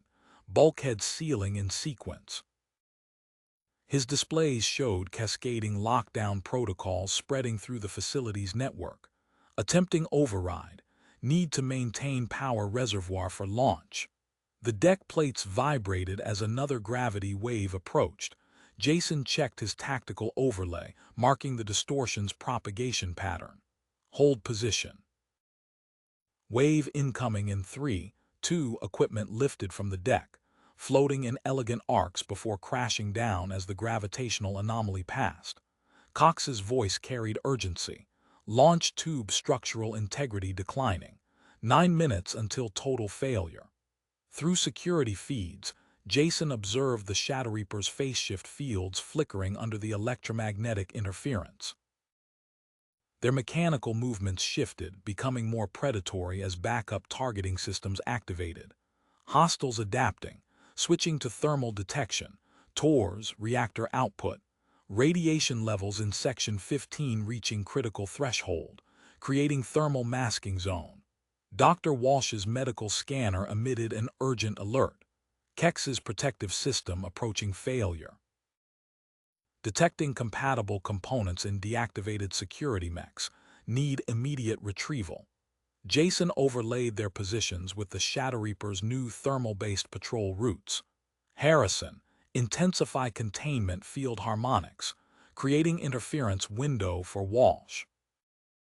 The children's combined emissions reached new intensity levels, their synchronized pulses disrupting electronic systems in expanding rings. Walsh moved with practiced efficiency, salvaging critical components from abandoned security units, while Harrison modulated the electromagnetic interference to mask their signatures. Orbital debris increasing, Cox reported from the launch control station. Tarkalian targeting systems showing degraded efficiency, converting trajectory calculations to utilize debris field as shield. A violent shudder ran through the facility as the maintenance swarm began combining into larger units. Their evolved forms moved with terrifying purpose, systematically stripping vital components from surrounding infrastructure. TORs, status on power distribution. Creating cascading failures in non-essential sectors, redirecting swarm salvage operations. TOR's fingers danced across multiple control surfaces, warning hybrid drive showing dangerous power fluctuation, phase shift components becoming unstable. Cox's voice carried focused intensity, implementing emergency containment protocol. System will hold for single launch attempt before catastrophic failure. The artificial gravity generators emitted an ominous whine as their power curve approached terminal limits. Jason tracked the gravitational distortion waves through his tactical display, marking safe intervals between pulses. Team, prepare for final approach. Movement window between distortion waves is 8 seconds. TORs, status on automated containment. Holding bulkheads at bay. Computer core attempting to compensate. 3 minutes until system adapts. The deck plates buckled as another support beam failed. Through reinforced viewports, the mass driver tube's magnetic coils pulsed with dangerous intensity. Cox's modified acceleration sequence created visible distortions in the surrounding space. Launch window closing, Cox transmitted. Need team at insertion point in 7 minutes. Coil degradation accelerating. Harrison's medical scanners registered critical changes in the children's vital signs. Protective equipment failing. Containment breach imminent. Jason mapped their final approach route, overlaying gravitational distortion patterns with the swarm's salvage operations. Time dwindled as multiple critical systems approached simultaneous failure. The mass driver tube beckoned ahead, its modified coils humming with hardly restrained power as the facility continued its inexorable descent toward catastrophic collapse. All units prepare for synchronized movement. Final approach on my mark. Mark. Everyone brace. Jason called as 3 gravity manipulation devices failed in rapid succession. The resulting gravitational wave lifted them off their feet, equipment spinning in violent arcs through the destabilized corridor. Cox's hands moved across her control interface. Hybrid drive showing critical fluctuations, converting security mech parts for emergency stabilization. She yanked components from a damaged security unit, reconfiguring them into makeshift gravitational dampeners. This will buy us 12 minutes at most. Purple light flooded the corridor as the children's bioluminescence intensified. The energy waves connected with exposed power conduits, creating electromagnetic pulses that rippled through nearby systems. Through his tactical display, Jason watched 2 Shadow Reaper units collapse, their phase-shift fields dissolving under the interference. Mass driver guidance systems approaching overload, Cox transmitted, implementing emergency shielding protocols. Harrison's medical scanner emitted urgent alerts. Multiple organ systems failing, need immediate intervention. He stripped vital components from his medical kit, integrating them into the children's protective equipment. Stabilization achieved, but deterioration continues. Commander, TORs called through heavy interference. Vexcar's team detected at Power Distribution Hub. They're using advanced phase shift tech to breach containment barriers. Jason watched through remaining security feeds as the Tarkalian recovery team methodically disabled defense systems. TORs initiated emergency protocols, overloading secondary power nodes. Electrical discharges filled adjacent corridors, creating a temporary barrier between his position and the advancing forces. The maintenance swarm's combined platforms moved with mechanical precision, stripping critical components from the launch tube's airlock systems. Jason transmitted rapid commands through his tactical interface. Cox, ready for swarm redirection. Executing false structural warnings, Cox confirmed. Multiple alert beacons activated in distant sectors, drawing the swarm's attention. Support beams groaned as the facility's degradation accelerated. Launch calculations complete, Cox transmitted. Mass driver coils will maintain stability for exactly 27 seconds, modifying hybrid drive to supplement acceleration and reduce initial G-forces. Kex's protective system failing, Walsh reported. Replacement components located in maintenance storage, but corridor is exposed to both radiation and Shadow Reaper patrols. Through tactical overlays, Jason tracked the patrol patterns. Window opening in 8 seconds. Move fast. Walsh sprinted through the exposed section as another electromagnetic pulse swept through nearby systems. She reached the storage area just as a Shadow Reaper unit rounded the corner, its sensors still recalibrating from the interference. Above them, the Tarkalian warship's precision strikes demolished remaining sensor arrays. Debris clouds spread across the tactical display, creating shifting patterns of sensor blindness. Automated defense systems activating, TORs warned. Security mechs interpreting power fluctuations as reactor breach, multiple units converging on our position.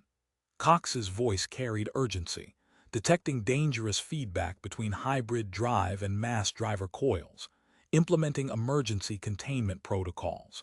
We'll get one shot at launch before total system failure. The facility's structure screamed as primary support columns buckled. Jason checked the countdown timer, less than 10 minutes until complete collapse sealed their escape route. Final approach route identified, he transmitted. Moving between debris clouds for maximum cover. TORs, status on power reserves. Maintaining critical levels despite Vexcar's attempts to breach distribution hub. Electrical barrier holding but draining fast. Harrison's medical scanner pulsed with new warnings. Children's cellular degradation accelerating. Need immediate launch window. The mass driver's magnetic coils hummed with dangerous intensity as Cox completed her modifications. Through reinforced viewports, Jason watched the coil's energy field fluctuate in patterns that matched the children's bioluminescent pulses. All units prepare for synchronized movement, Jason transmitted. Timing critical between automated defenses and structural collapse. Cox, begin final launch sequence on my mark. The facility's remaining support structures twisted under increasing gravitational stress. Time dwindled as Jason coordinated their approach, watching through tactical displays as multiple threat vectors converged on their position. The mass driver tube's modified coils cast oscillating patterns of light across their faces, counting down the seconds until their single chance at survival. Jason executed the approach vector just as another support beam twisted free above them. Through his tactical display, he tracked the mass driver's coil temperature climbing into dangerous ranges. Temperature spike detected, Cox transmitted, her hands moving across salvage from a nearby security mech, rerouting coolant systems. She yanked coolant lines from the mech's internal systems, splicing them into the mass driver's thermal regulation network. 7 minutes until critical failure. Harrison's medical scanner emitted a piercing alert, organ systems reaching terminal threshold. He connected diagnostic leads between the children's protective gear and the hybrid drive, establishing direct power feed from propulsion systems. The connection triggered cascading warnings across Cox's displays. Power feedback detected. Drive efficiency dropping. She adjusted power curves, watching the resonance patterns between systems. Phase shift components showing quantum tunneling effect. An explosion rocked the facility as Vexcar's forces breached the outer electrical barrier. Tor's voice carried through static. Specialized charges detected, initiating emergency protocols. Power conduits overloaded in sequence, creating expanding rings of destruction that drove back the Tarkalian advance teams. The maintenance swarm's combined platforms swarmed the launch tube support structure, spraying reinforcement foam across failing joints. Cox's displays showed dangerous interference patterns. Swarm activity disrupting magnetic alignment. Need alternative launch sequence. Implementing gravitational compensation, Jason transmitted. He coordinated with Cox, timing power cycles against the failing stabilizers. The deck plates buckled as another gravity wave passed. Kex's protection failing, Walsh reported. He stripped components from his own protective gear, exposing himself to increasing radiation levels. Modified systems will hold for 8 minutes maximum. Through viewports, the Tarkalian warship's weapons platforms adjusted targeting solutions. Jason tracked their firing patterns, marking brief windows between debris clouds.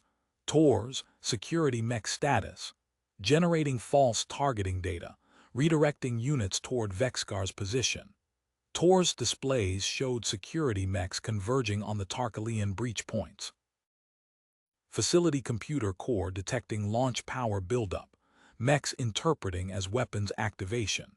Harrison's scanner registered new biological changes. Children's emissions affecting power cell stability at molecular level. Risk of uncontrolled discharge increasing. He adjusted life support parameters, balancing vital signs against power cell degradation. The launch tube's remaining support structure groaned as multiple beams failed simultaneously. The maintenance swarm's foam expanded across exposed sections, reacting with the children's electromagnetic emissions to create unstable crystalline formations. Structural integrity critical, Cox transmitted. Quantum tunneling effect intensifying. Launch window narrowing. Jason coordinated final positions through his tactical display. The mass driver's modified coils pulsed with dangerous intensity, their magnetic fields interacting with the children's evolving biological signatures. 5 minutes remained before complete structural collapse. Cox's emergency coolant system hissed as temperature levels continued climbing. The hybrid drive's power curve matched the children's biological rhythms, creating waves of quantum-level distortion that rippled through nearby equipment. Harrison monitored the feedback loop between life support and propulsion, ready to sever the connection at the first sign of critical overload. The facility's automated defenses activated in waves, security mechs moving with mechanical precision through debris-filled corridors. Tor's false targeting protocols directed their weapons fire toward Vexcar's advancing teams, buying precious seconds as the launch sequence entered its final phase. Through failing sensor arrays, Jason tracked the Tarkalian warship's position. Debris clouds from destroyed orbital stabilizers created brief windows of sensor blindness. The mass driver's compromised coils hummed with almost unchecked energy, Cox's modifications pushing them to absolute limits as the quantum tunneling effect reached critical intensity.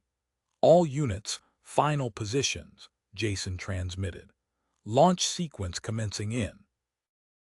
Launch sequence commencing, Jason transmitted as multiple system failure alerts cascaded across his tactical display. The mass driver's magnetic coils surged with uncontrolled energy, purple arcs of electricity dancing between conduits as the children's intensifying bioluminescence interacted with the charged power cells. Critical coil destabilization, Cox called, her hands flying across the emergency controls. She yanked life support coolant lines from overhead panels, splicing them directly into the mass driver's thermal regulation system. Bought us 3 minutes of coil stability. Facility atmosphere degrading. Harrison's medical scanner emitted a piercing tone. Outer protective layers breaking down at cellular level. He stripped vital components from his suit's medical systems, assembling them into an improvised array around the children's containment unit. The stasis field flickered to life as Harrison stepped back, radiation warnings flashing across his no-compromise suit display. The maintenance swarm's platform swarmed the launch tube entrance, spraying reinforcement foam across failing joints. As the foam contacted the phase-shift field generators of Vexgar's advancing troops, reality itself seemed to ripple. A zone of quantum instability formed, forcing the Tarkalian soldiers to retreat 50 meters from the entrance. "Commander," Tors transmitted through increasing interference. Power surge triggered automated distress protocols, quantum array broadcasting our position. Her tactical display updated with 3 new signatures. Additional Tarkalian warships incoming, 8 minutes to intercept range. Cox integrated salvaged phase-shift components into the hybrid drive's control matrix. Drive modifications complete. Launch velocity multiplier active, but requires precise synchronization with the children's emission frequency. She adjusted power curves as the drive's energy field pulsed in time with the purple bioluminescence. The deck lurched violently as artificial gravity failed. Jason's tactical display showed waves of gravitational distortion threatening to tear the launch tube apart. He coordinated with Cox, mapping distortion patterns against launch trajectories, preparing to use gravity waves for additional acceleration, timing critical. Bioreadings shifting, Harrison reported. Children's metamorphic process affecting phase-shift components. Quantum resonance increasing. He adjusted containment parameters, balancing biological stability against the strengthening resonance field. Molecular stability holding at 60%. Through viewport displays, Jason tracked debris patterns from the facility's destroyed outer sections. He input new vector calculations, accounting for both the rotating debris field and approaching Tarkalian vessels. Launch window identified. 2-second gap in sensor coverage aligns with debris rotation. Electrical discharges filled the launch tube as power capacitors approached critical levels. Tors rerouted emergency systems, creating oscillating power transfers between capacitor banks. Maintaining stability. 90 seconds before total capacitor failure. The maintenance swarm's foam reinforcement affected the magnetic coil alignment, sending new warning signals across Cox's display. Jason directed salvage teams to strip bracing components from disabled security mechs. Final structural support in place. 1 launch attempt before total collapse. Cox's modified coolant system hissed as coil temperatures continued climbing. The hybrid drive's quantum field sensors registered dangerous resonance patterns as the children's metamorphic process accelerated. Harrison monitored cellular stability readings, watching as the stasis field struggled to contain the intensifying biological changes. "All systems aligned," Cox transmitted. Drive synchronization holding at acceptable levels.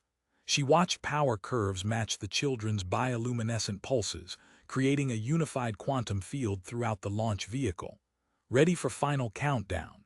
"Launch sequence aborted," Cox transmitted as 3 magnetic coils failed simultaneously. Purple electrical arcs crawled across the launch tube's surface. "Coil system critical." Implementing emergency bypass. She yanked the final coolant lines from overhead, cutting through protective sheathing with her utility blade. The reinforcement foam sprayed by maintenance platforms began dissolving, releasing caustic vapors as electromagnetic interference intensified. Through the dissolving barrier, structural supports groaned under increasing strain. Harrison, biological readings. Jason tracked multiple system failures across his display, quantum resonance approaching destructive threshold. Harrison accessed his suit's medical reserves, extracting stabilization compounds. His hands moved with precision despite radiation warnings flashing across his visor, implementing temporary dampening field. The children's protective equipment pulsed with purple light as Harrison connected the modified medical array. His radiation exposure tracker climbed into red zones as he stepped back, protective systems compromised. Power surge detected in primary capacitors, TORs called through increasing static. Beginning manual shunt sequence. His display showed dangerous energy buildups throughout the power grid. Maintaining position at distribution hub. Launch window closing. The maintenance platforms abandoned their positions, basic survival protocols activating as support columns buckled. Metal screamed against metal as the launch tube structure began failing. 58 seconds until total collapse. Cox's hands flew across salvaged components, synchronizing power cycles between the hybrid drive and remaining functional coils. Mass driver acceleration length reduced, modifying propulsion for maximum thrust. Through tactical displays, Jason watched the Tarkalian warship's energy weapons systematically destroying facility sections. Each strike created new debris clusters, filling their escape corridor with lethal obstacles. Detecting navigation system interference, Harrison transmitted, his voice strained. Children's emissions affecting guidance controls. He adjusted the medical stasis field, creating an electromagnetic barrier around crucial systems. His radiation exposure continued climbing. The facility's atmosphere began venting through widening structural breaches. Life support warnings flashed as TORs diverted remaining power to the launch systems. Cox's calculations appeared on Jason's display, a narrow launch window aligned with both the failing gravitational field and debris rotation. Final launch sequence initiated, Cox transmitted. Her modified hybrid drive pulsed in perfect synchronization with the mass driver's remaining coils. 20 seconds to maximum alignment. Jason coordinated final positions as Harrison struggled to maintain the children's biological stability. The quantum resonance between their metamorphic emissions and the hybrid drive reached peak intensity, sending waves of distortion through the launch vehicle's hull. 15 seconds, Cox called. The last functional coolant line strained under excessive pressure. Coil temperature approaching critical threshold. Through viewport displays, Jason tracked their closing escape corridor. The warship's firing pattern created a lethal maze of energy weapons and rotating debris. He input final trajectory calculations as structural supports continued failing around them. 10 seconds, Cox transmitted. Drive synchronization holding. The launch tube's reinforcement foam dissolved completely as the children's bioluminescence peaked. Harrison's medical array struggled to contain the intensifying emissions while maintaining their biological stability. 5 seconds, Cox called. All systems aligned. The mass driver's remaining coils hummed with dangerous energy as power surged through TOR's emergency routing network. Jason's tactical display showed their momentary escape window approaching as the facility's gravitation field began its final collapse. 3. The launch vehicle's hull vibrated as quantum resonance reached maximum intensity. 2. Harrison's dampening field fluctuated as his radiation exposure exceeded sustainable levels. 1. Cox's voice cut through the chaos as the final magnetic coil exploded in a shower of sparks. Her hands flew across the controls, bypassing the failed coil and channeling all remaining power to the hybrid propulsion system. Purple electrical arcs from the children's peaked emissions crawled across the launch tube's walls, creating localized quantum distortions in the metal structure. Coil failure, transitioning to hybrid thrust only, Cox transmitted, rerouting power conduits. The emergency transfer created an instantaneous feedback loop with the children's bioluminescence. Reality rippled around the launch vehicle as quantum fluctuations intensified. Harrison's medical scanner emitted a shrill alarm. Protective equipment failing at molecular level. He stripped the remaining medical systems from his suit, fingers moving with practiced efficiency as radiation warnings flashed across his display. The children's metamorphic emissions pulsed with increasing intensity as he integrated his suit's components directly into their life support matrix. Biological stability at 30% and holding, Harrison reported, stepping back from the modified array. His radiation exposure indicator climbed past lethal thresholds. At the power distribution hub, Torres initiated his final protocol. Implementing electromagnetic surge. All units brace for power fluctuation. He overloaded the secondary systems, creating a massive electromagnetic pulse that rippled through the facility. The approaching Shadow Reapers stuttered and fell, their control systems temporarily scrambled. Hub reaching critical mass, Torres transmitted. Beginning evacuation through maintenance shaft delta. His display showed less than 4 minutes until total power grid collapse. The maintenance swarm's platforms converged, mechanical components clicking and whirring as they combined into 3 massive units. Their salvage protocols activated, stripping essential components from the facility's infrastructure. Metal screamed against metal as support structures failed in expanding waves around the launch tube. Swarm evolution complete, Jason transmitted, coordinating with Cox. Launch window identified between salvage cycles. 3-second stability window confirmed. Cox's modified hybrid drive hummed as quantum resonance peaked between the children's emissions and integrated phase shift components.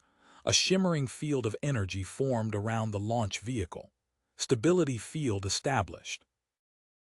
2.7 seconds until field collapse. Through viewport displays, Jason tracked the Tarkalian warship's adjusted attack pattern. Energy weapons lanced through space, destroying the remaining orbital stabilizers. The asteroid's trajectory shifted sunward as debris clouds expanded around them. Weapons recharge cycle identified, Jason transmitted. 1.5 seconds between firing sequences. The launch tube's structural supports buckled as temporal distortion spread from Vexgar's phase-shift units. Sections of the tube's surface crystallized, trapped in localized time bubbles. Final launch trajectory plotted, Cox called. Her hands danced across the hybrid drive's controls, synchronizing power cycles with the children's electromagnetic pulses. Gravitational distortion aligning with debris gap in 5 seconds. Harrison stabilized himself against the medical array as the tube's integrity reached critical status. The children's peaked emissions created a shimmering barrier around the launch vehicle, interfering with the Tarkalian targeting systems. Temporal distortions approaching critical threshold, Cox transmitted. Launching on my mark. The maintenance swarm's final salvage cycle approached the tube's emergency containment systems. Jason tracked their progression, counting down the milliseconds until their narrow launch window. Mark. The hybrid drive engaged with a thunderous roar as reality distorted around them. The launch vehicle accelerated through the collapsing tube, threading between temporal anomalies as the facility's structure disintegrated behind them. Cox's modifications channeled the children's emissions directly into the propulsion matrix, their combined quantum fields piercing through the debris clouds like a purple-tinged spear. Harrison monitored the children's life signs as acceleration forces increased. His improvised medical array strained to maintain stability while the launch vehicle rocketed toward their escape corridor, racing against the imminent collapse of their protective quantum field. The Tarkalian warship's energy weapons entered their recharge cycle as the launch vehicle burst from the facility's dissolving superstructure. Multiple targeting alerts flashed across Jason's tactical display as they accelerated through the debris field, the children's electromagnetic interference disrupting enemy tracking systems. Cox's hands moved across the hybrid drive's controls, adjusting power flow as quantum resonance approached critical intensity. The protective field surrounding their vessel began to fluctuate, its stability dropping with each passing millisecond. The protective field fluctuated again as Cox slammed salvaged security mech power cells into the drive matrix. Purple arcs of energy crawled across her console as she implemented emergency containment protocols. "Field stability at 4 to 5 seconds and counting," she transmitted, fingers flying across the modified controls. The power surge from the children's emissions threatened to overwhelm the remaining coils. Harrison's medical scanner emitted a piercing alarm as the children's cellular structure began rapid reconfiguration. Their bioluminescence intensified, bathing the launch vehicle's interior in waves of purple light. "Complete metamorphic cascade initiating," Harrison called, dismantling his remaining medical equipment. He integrated the components into the stasis array, creating an emergency dampening field around the children. His radiation exposure climbed past critical thresholds as the last of his protective systems went offline. The maintenance swarm's combined units converged on the launch tube entrance, massive mechanical arms stripping components from surrounding sections. Metal screamed as they wove salvaged support structures through the tube's failing framework. "Swarm units providing temporary stability," Jason transmitted, detecting interference with enemy phase-shift fields. Through the viewport, the temporal distortions around the tube entrance wavered as the swarm's salvage operations disrupted Vexcar's units. Reality rippled like heat waves as localized time bubbles collapsed. At the power distribution hub, TORs initiated final sequences. Implementing total overload, reactor systems entering cascade. Energy surged through the facility's remaining power grid as he triggered emergency protocols. The Tarkalian warship's weapons flickered and died as electromagnetic interference washed over their position. TORs grabbed the crucial data cores and sprinted for the maintenance tunnels. Evidence secured. Beginning evacuation through Delta Shaft. "Launch window identified," Cox transmitted. She synchronized the hybrid drive's power cycles, creating a quantum resonance loop with the children's peaked emissions. Tunneling effect stable for 2.3 seconds after initiation. Support columns failed in sequence around them as the facility's structure reached terminal collapse. Jason coordinated with the maintenance platforms, using components stripped from disabled security mechs to reinforce critical junctions. 28 seconds until complete tube failure, he reported, watching structural integrity readings drop across his display. The Tarkalian warship's backup weapons activated, filling space with expanding clouds of superheated plasma.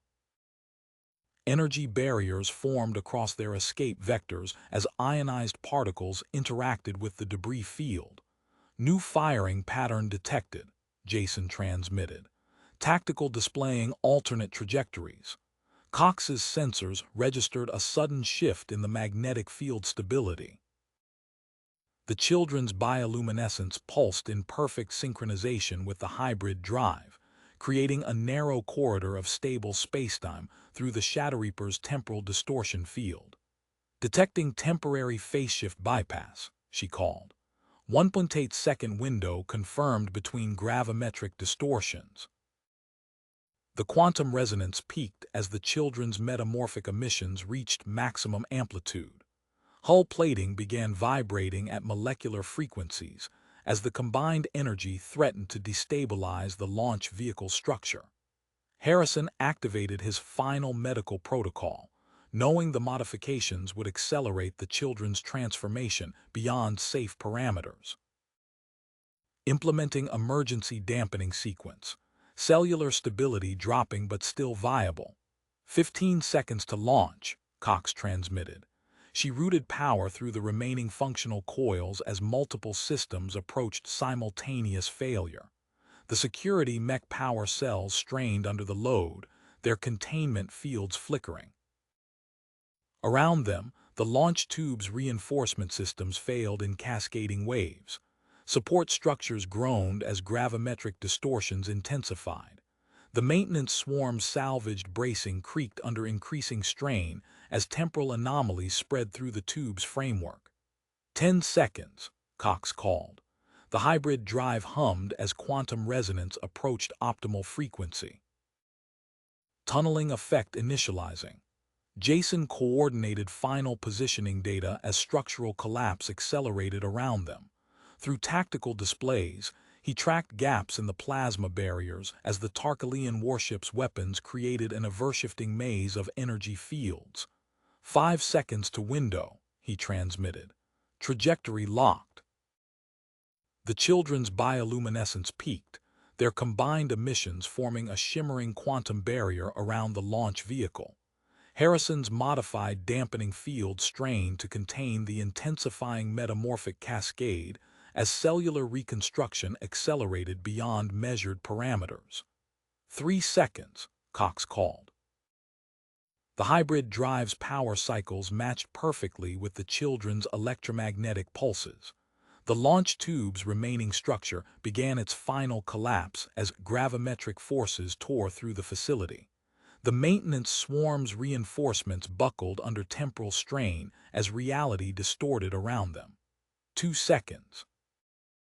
The quantum tunneling effect stabilized, creating a narrow corridor through the phase-shift interference. Cox's hands flew across the controls, aligning their trajectory with the momentary gap in the Tarkalian's defensive screen. 1 second.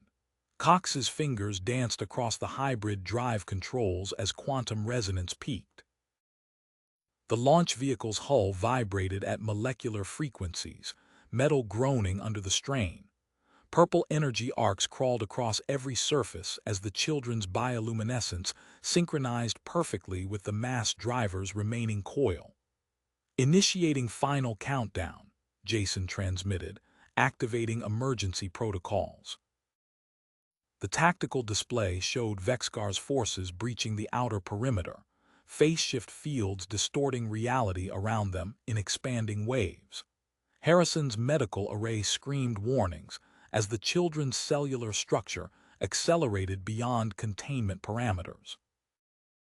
He redirected power from his suit's life support systems, watching his radiation exposure climb into terminal levels as he reinforced their protective equipment. "Stasis field failing," he called, voice steady despite the growing pain. "Implementing emergency power transfer." The maintenance swarm's megaunits positioned themselves along structural weak points, mechanical arms extending as they sprayed hull-patching foam across failing junctions. The foam crystallized on contact with the electromagnetic field, creating temporary bridges through the collapsing framework. "Structural support at minimal viable threshold," Jason reported. His display showed cascading failures spreading through the facility's remaining support columns. At the power distribution hub, Torres triggered his final sequence, initiating synchronized overload. Energy surged through the grid as power nodes overloaded in precise sequence. The electromagnetic pulse expanded outward, washing over the approaching Shadow Reapers. "Enemy units disrupted," Torres transmitted. 3.4-second window confirmed. The Tarkalian warship's weapons created a lethal grid of superheated plasma, energy barriers forming and dissolving as they interacted with the debris field. Cox's calculations highlighted their narrow escape corridor, a temporary passage through the plasma grid that would exist for less than 2 seconds. "Field synchronization achieved," Cox transmitted. The hybrid drive hummed as power cycles matched the children's electromagnetic frequency. Her modified security mech power cells strained under the load, containment fields flickering as they channeled the combined energy. The quantum tunneling effect stabilized, creating a brief window through the temporal distortions. Harrison's emergency protocols barely suppressed the children's accelerating transformation as waves of purple energy pulsed through the launch vehicle systems. "Launch sequence active," Jason called. The mass driver's coil reached total power saturation, quantum fields merging with the children's peaked emissions. Clear launch trajectory identified. Reality rippled around them as Vexcar's phase-shift fields created expanding zones of temporal distortion. Sections of the launch tube crystallized, trapped in localized time bubbles as the facility's structure continued its terminal collapse. 10 seconds to complete structural failure, Cox transmitted. She diverted all remaining power to the hybrid propulsion system, watching as multiple subsystems redlined simultaneously. Launching now. The mass driver engaged with a thunderous roar. Acceleration forces pressed them back as the launch vehicle shot forward, threading between waves of temporal distortion.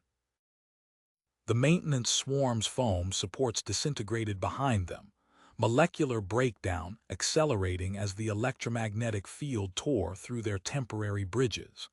Harrison's medical display flashed critical warnings as the children's metamorphic cascade reached terminal intensity.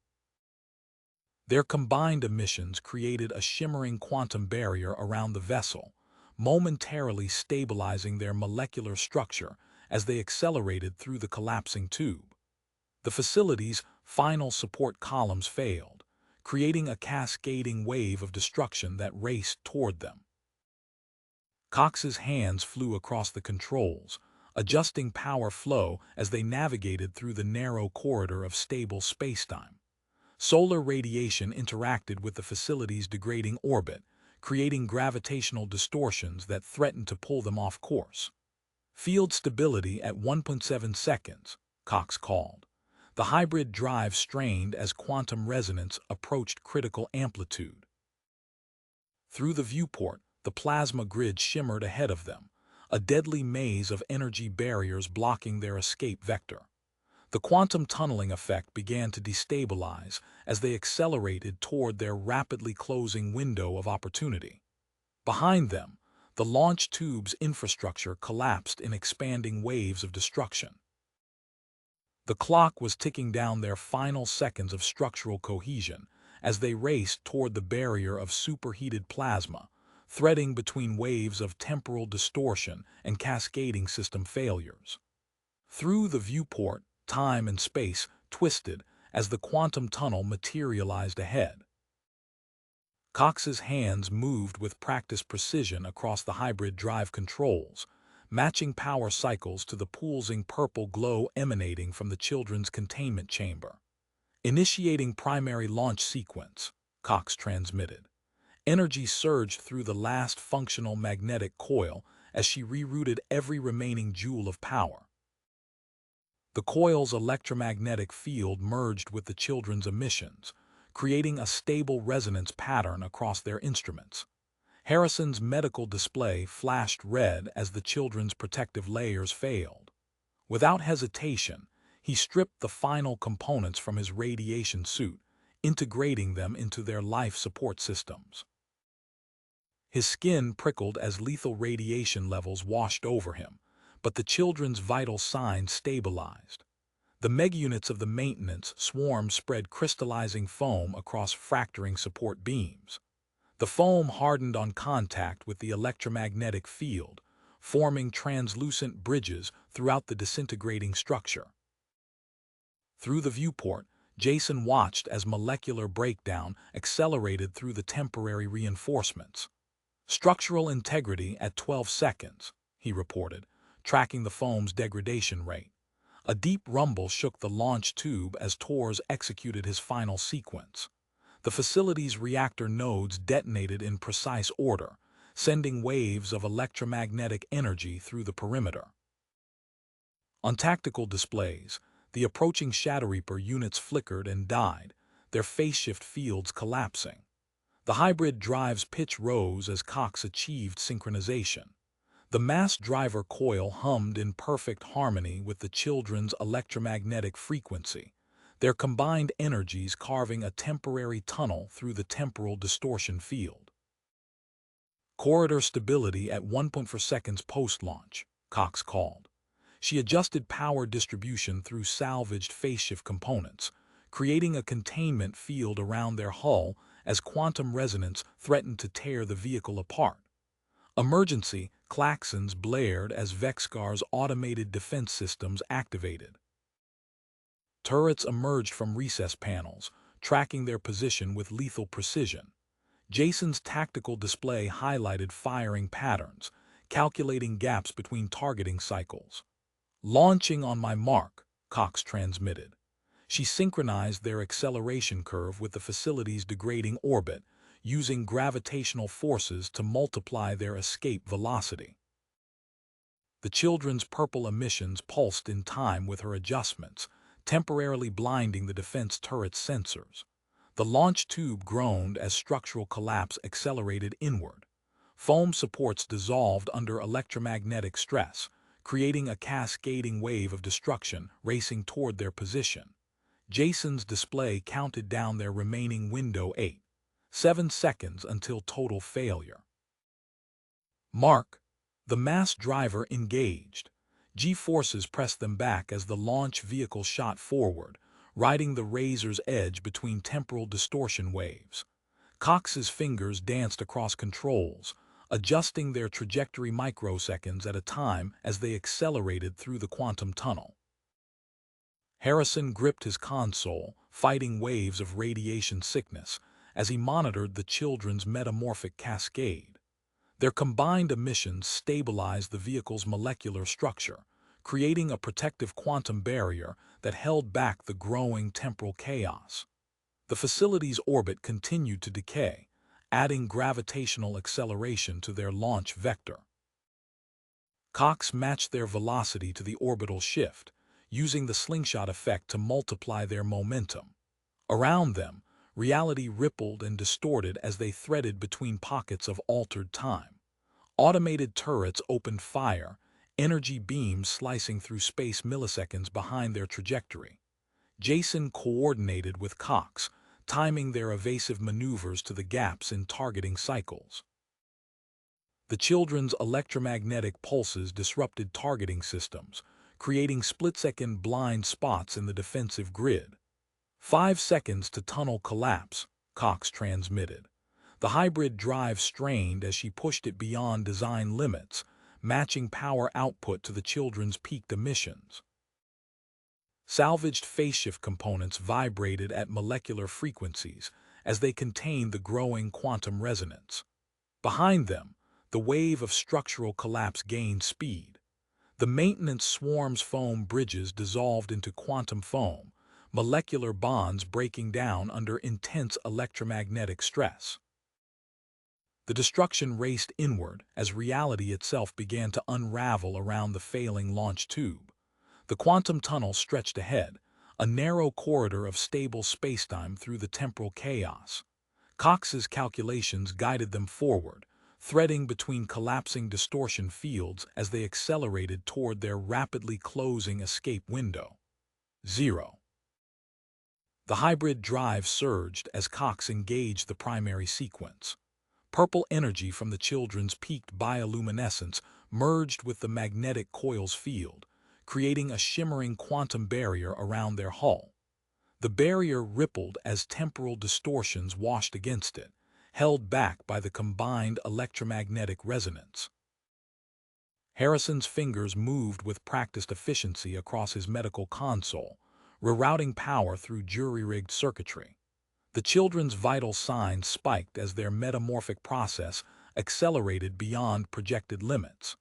Without hesitation, he detached the final radiation shield from his suit, exposing himself to lethal doses as he integrated the components into their life support systems. Stabilization holding at 30%, he transmitted through gritted teeth. Sweat beaded on his forehead as radiation burned through his cells. The mass driver engaged with a thunderous roar. G-forces pressed them back as initial thrust kicked in, pushing them through waves of gravitational disruption. Cox's modified phase-shift components hummed at molecular frequencies, containing the quantum resonance that threatened to tear them apart. Through the viewport, the megaunit's crystallizing foam created ghostly bridges across failing support structures. The foam's interaction with their electromagnetic field triggered an accelerated breakdown, sending cascading waves of molecular dissolution racing behind them. Tor's EMF pulse confirmed, Jason called from tactical. Plasma grid disruption in 2.8 seconds. The launch tube's infrastructure crumbled inward as they accelerated. Cox's hands flew across her hybrid drive controls, matching power cycles to the children's electromagnetic frequency. Purple energy arcs crawled across their hull plating as multiple systems redlined simultaneously. Automated defense turrets emerged from recess panels, tracking their trajectory with lethal precision. The combined effects of electromagnetic interference and structural vibrations disrupted targeting systems, creating a scattered pattern of defensive fire. Adjusting vector, Cox transmitted. She threaded them between energy beams as the facility's degrading orbit added momentum to their escape velocity. The quantum stability field flickered as she routed emergency power through secondary stabilization systems. Harrison's medical display flashed critical warnings as the children's transformation entered its terminal phase. Their combined emissions interacted with the hybrid drive's phase-shift components, generating a temporary shield against the Tarkalian warship's backup targeting systems. The maintenance swarm's foam supports dissolved into quantum foam behind them, molecular bonds breaking down under electromagnetic stress. Through gaps in the debris field, the Tarkalian warship adjusted position, energy weapons creating expanding zones of superheated plasma across their escape vector. Field integrity at 18%, Cox called. The hybrid drive strained as she pushed it beyond design limits. Salvaged phase-shift components vibrated at molecular frequencies, barely containing the growing quantum resonance. The launch vehicle cleared the facility's immediate vicinity as cascading system failures spread through their remaining subsystems. Reality twisted around them as they accelerated through temporary gaps in the defensive grid, riding the gravitational slingshot effect from the facility's decaying orbit. Behind them, the wave of structural collapse gained speed. The maintenance swarm's reinforcement measures failed in sequence, creating an expanding sphere of molecular dissolution that pursued them through their acceleration corridor. Cox's calculations guided them forward as multiple systems approached simultaneous failure, threading between collapsing distortion fields as they pushed toward escape velocity. Through the shimmering barrier of quantum energy, space itself seemed to stretch and distort. The hybrid drive's pitch rose to a fever pitch as Cox balanced power distribution between failing systems. Purple energy from the children's containment chamber pulsed in perfect synchronization with the propulsion cycle, momentarily stabilizing their molecular structure as they accelerated through waves of temporal chaos. The quantum field flickered as cascading power fluctuations rippled through the hull. Cox's fingers flew across the emergency redistribution controls, diverting energy from secondary life support nodes into the failing phase-shift matrix. Structural integrity dropping, she transmitted, implementing emergency power protocols. The cabin air thinned as life support scaled down to minimum capacity. Harrison's radiation-burned skin glistened with sweat as he monitored the children's accelerating metamorphosis. Their containment chamber pulsed with intense purple light, generating electromagnetic waves that interfaced with the vehicle's modified systems. New M pattern detected, Jason called from tactical. His display highlighted the unexpected interaction between the children's emissions and their jury-rigged phase-shift components. The launch vehicle's heat signature dimmed on his sensors, fading into the background radiation. "The children are masking us," Harrison confirmed through labored breaths. Their biological transformation is creating a natural cloaking effect. The vehicle shuddered as gravitational forces exceeded projected parameters. Cox's eyes widened at the velocity readings climbing across her screens. The slingshot effect from the facility's degrading orbit hurled them beyond the Tarkalian warship's primary weapons range. "Drive containment at critical levels," she transmitted. Her hands danced across the controls, implementing emergency power cycling sequences. The hybrid propulsion system whined as she balanced power distribution between failing subsystems. Behind them, the Meg-unit's crystalline forms shattered in synchronized waves of destruction.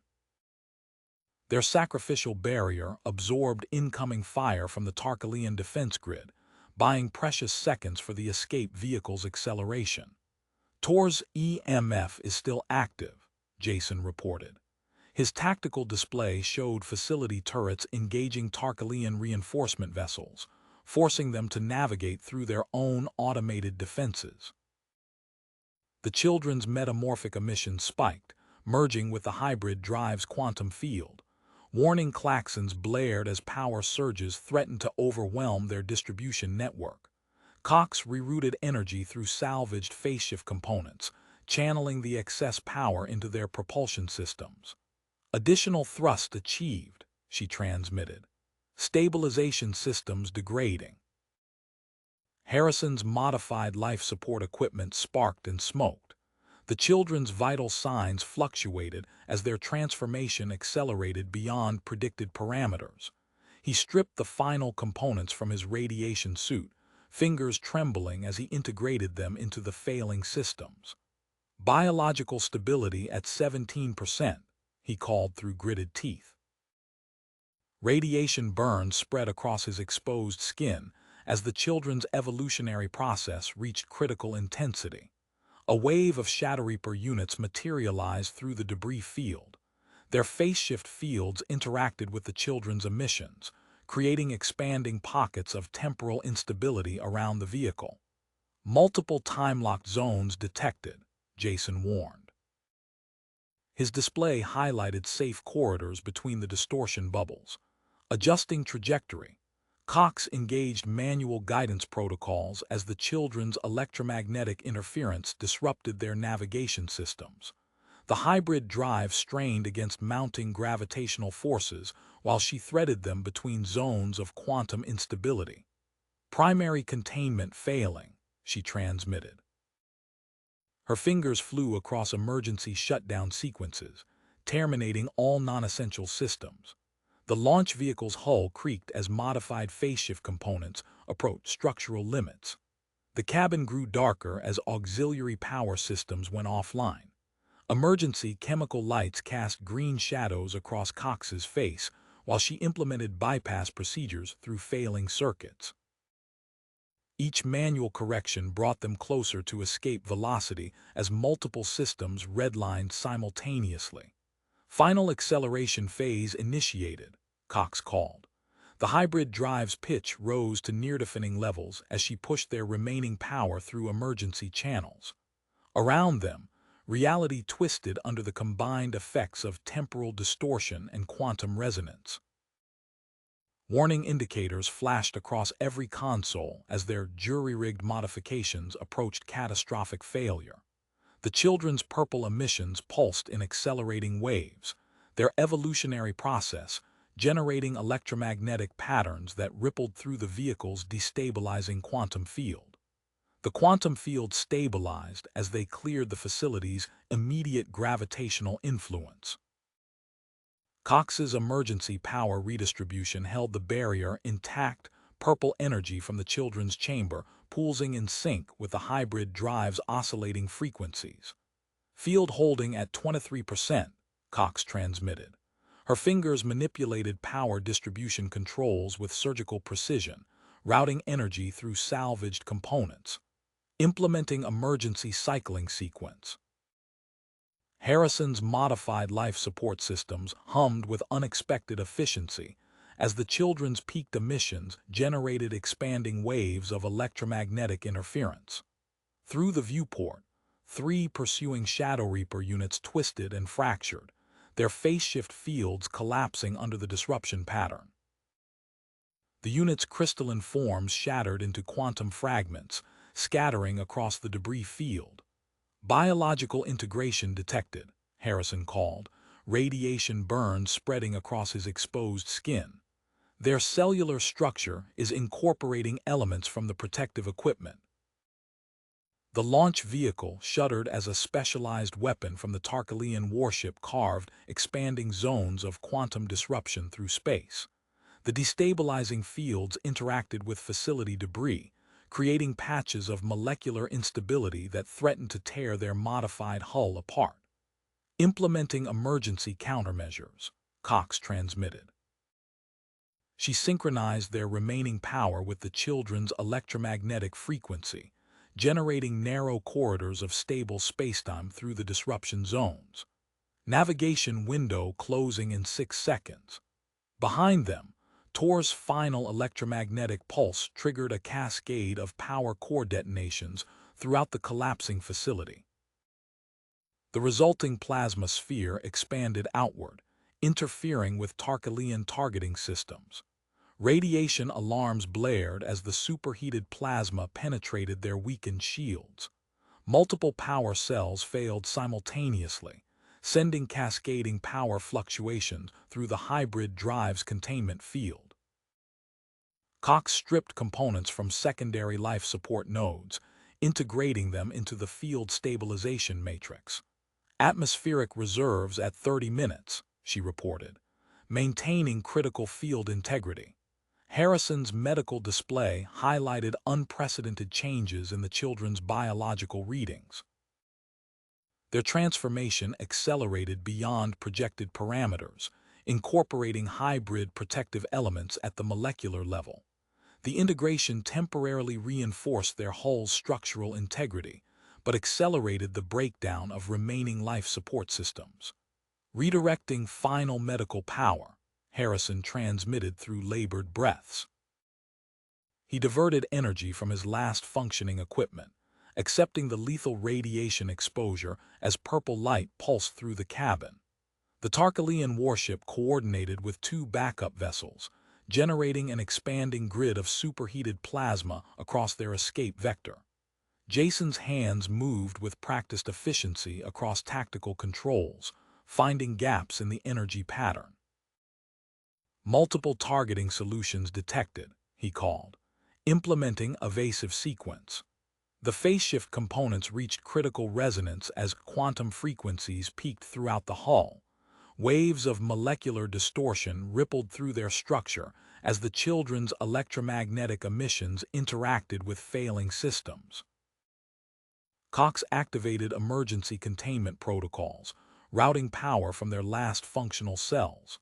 Life support capacity at 18%, she transmitted. The hybrid drive strained as she maintained their acceleration vector, calculating emergency trajectory options. The pursuing Shadow Reaper's phase-shift technology continued failing under the children's electromagnetic interference. Through gaps in the plasma grid, distant safe harbors beckoned as their critical systems deteriorated. Cox's velocity calculations confirmed they'd achieved escape momentum, but their vital systems showed signs of imminent collapse. Emergency chemical lights cast shifting shadows across control panels as more auxiliary systems failed. The hybrid drive's modified containment field flickered as Cox implemented another emergency power cycle, knowing each adjustment pushed their remaining systems closer to catastrophic failure.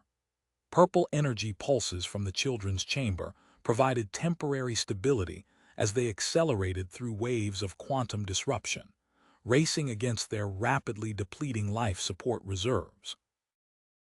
Through the quantum disruption field, Cox's sensors detected a massive structure, a decommissioned deep space research station.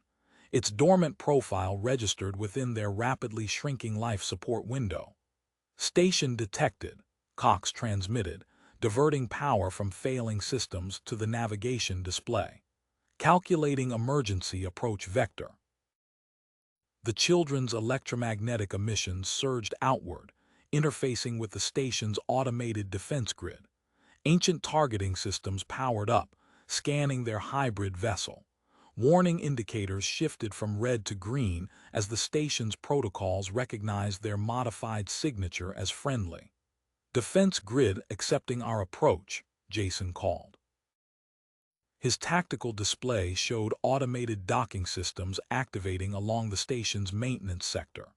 The primary power core gave its final warning pulse before total failure. "Emergency," chemical lights cast the cabin in dim green as Cox engaged maneuvering thrusters. The vehicle's hull groaned under the strain of minimal power, held together only by the peaked electromagnetic field generated by the children's metamorphic emissions. "Landing trajectory calculated," Cox transmitted. Her fingers moved with precision across manual controls, compensating for their deteriorating systems. "Initiating emergency docking sequence." The maintenance bay's massive doors parted, revealing a pressurized landing zone. Cox guided them through on maneuvering thrusters alone, matching rotation with the station's artificial gravity field. The deck rushed up to meet them as their final systems approached shutdown. Harrison's medical display flashed with new data as the children's transformation reached completion. Their vital signs stabilized, biological readings showing successful integration of hybrid protective elements. Through the purple haze of their containment chamber, their forms had changed, adapted, and evolved beyond their original parameters. "Transformation complete," Harrison managed before collapsing. Radiation burns covered his exposed skin, but automated medical drones were already moving to assist. They lifted his unconscious form onto a hovering stretcher, whisking him toward the station's treatment center. The station's systems powered up in sequence, recognizing the unique signature of the children's emissions. Dormant research protocols activated, scanning and cataloging their unprecedented biological adaptations. Data streamed through ancient computer cores, automatically transmitting to distant human security networks. Cox accessed the station's communications array, fingers flying across unfamiliar controls. "Broadcasting coordinates and evidence files," she transmitted. The array powered up, sending Tor's salvaged data cores through secured channels to the nearest human military outpost. The children emerged from their containment chamber, moving with newfound stability. Their altered forms interfaced directly with nearby computer terminals, displays activating at their touch. Information flowed between them and the station systems as they rapidly absorbed human language protocols. "We understand now," one of them spoke, voice clear despite never having used human speech before. "We can help others like us." 3 human warships emerged from hyperspace, responding to Cox's transmission. Their docking signals registered on the station's external sensors as emergency medical teams rushed to assist. Jason received the incoming transmission from Human Military Command. "Ma'am, they're acknowledging mission success. Relief forces are inbound." Through the station's observation windows, additional ships appeared, medical vessels and military support craft, responding to the evidence of Tarkalian treaty violations. The station's automated systems continued documenting the children's biological data, developing new treatment protocols from their adaptive mechanisms. The maintenance bay's secondary airlock cycled as more medical teams arrived. They moved quickly to stabilize Harrison, implementing treatments derived from studying the children's cellular resistance to radiation exposure. His vital signs improved under the advanced care, though full recovery would take weeks. The children moved through the station's corridors with growing confidence, their integrated hybrid structures allowing seamless interaction with its systems. They accessed historical databases, learning human culture and customs while sharing their own experiences. Their testimony, combined with the evidence from Tor's cores, built an irrefutable case against Tarkalian operations. Warning indicators lit up the station's tactical display as new contacts emerged from hyperspace. Cox's fingers tensed over the defense controls, but the signatures registered as friendly, more human vessels arriving to secure the station and establish it as a permanent sanctuary. The children gathered near the observation deck, watching the growing fleet of human ships. Their expressions showed no fear as they interfaced with the station's systems, helping prepare for the arrival of more survivors. They had found not just safety, but purpose. Behind them, the station's medical facilities continued treating Harrison while incorporating new data from the children's biological adaptations. The hybrid technologies that had saved their lives would now help protect others, ensuring no one else would suffer as they had under Tarkalian control.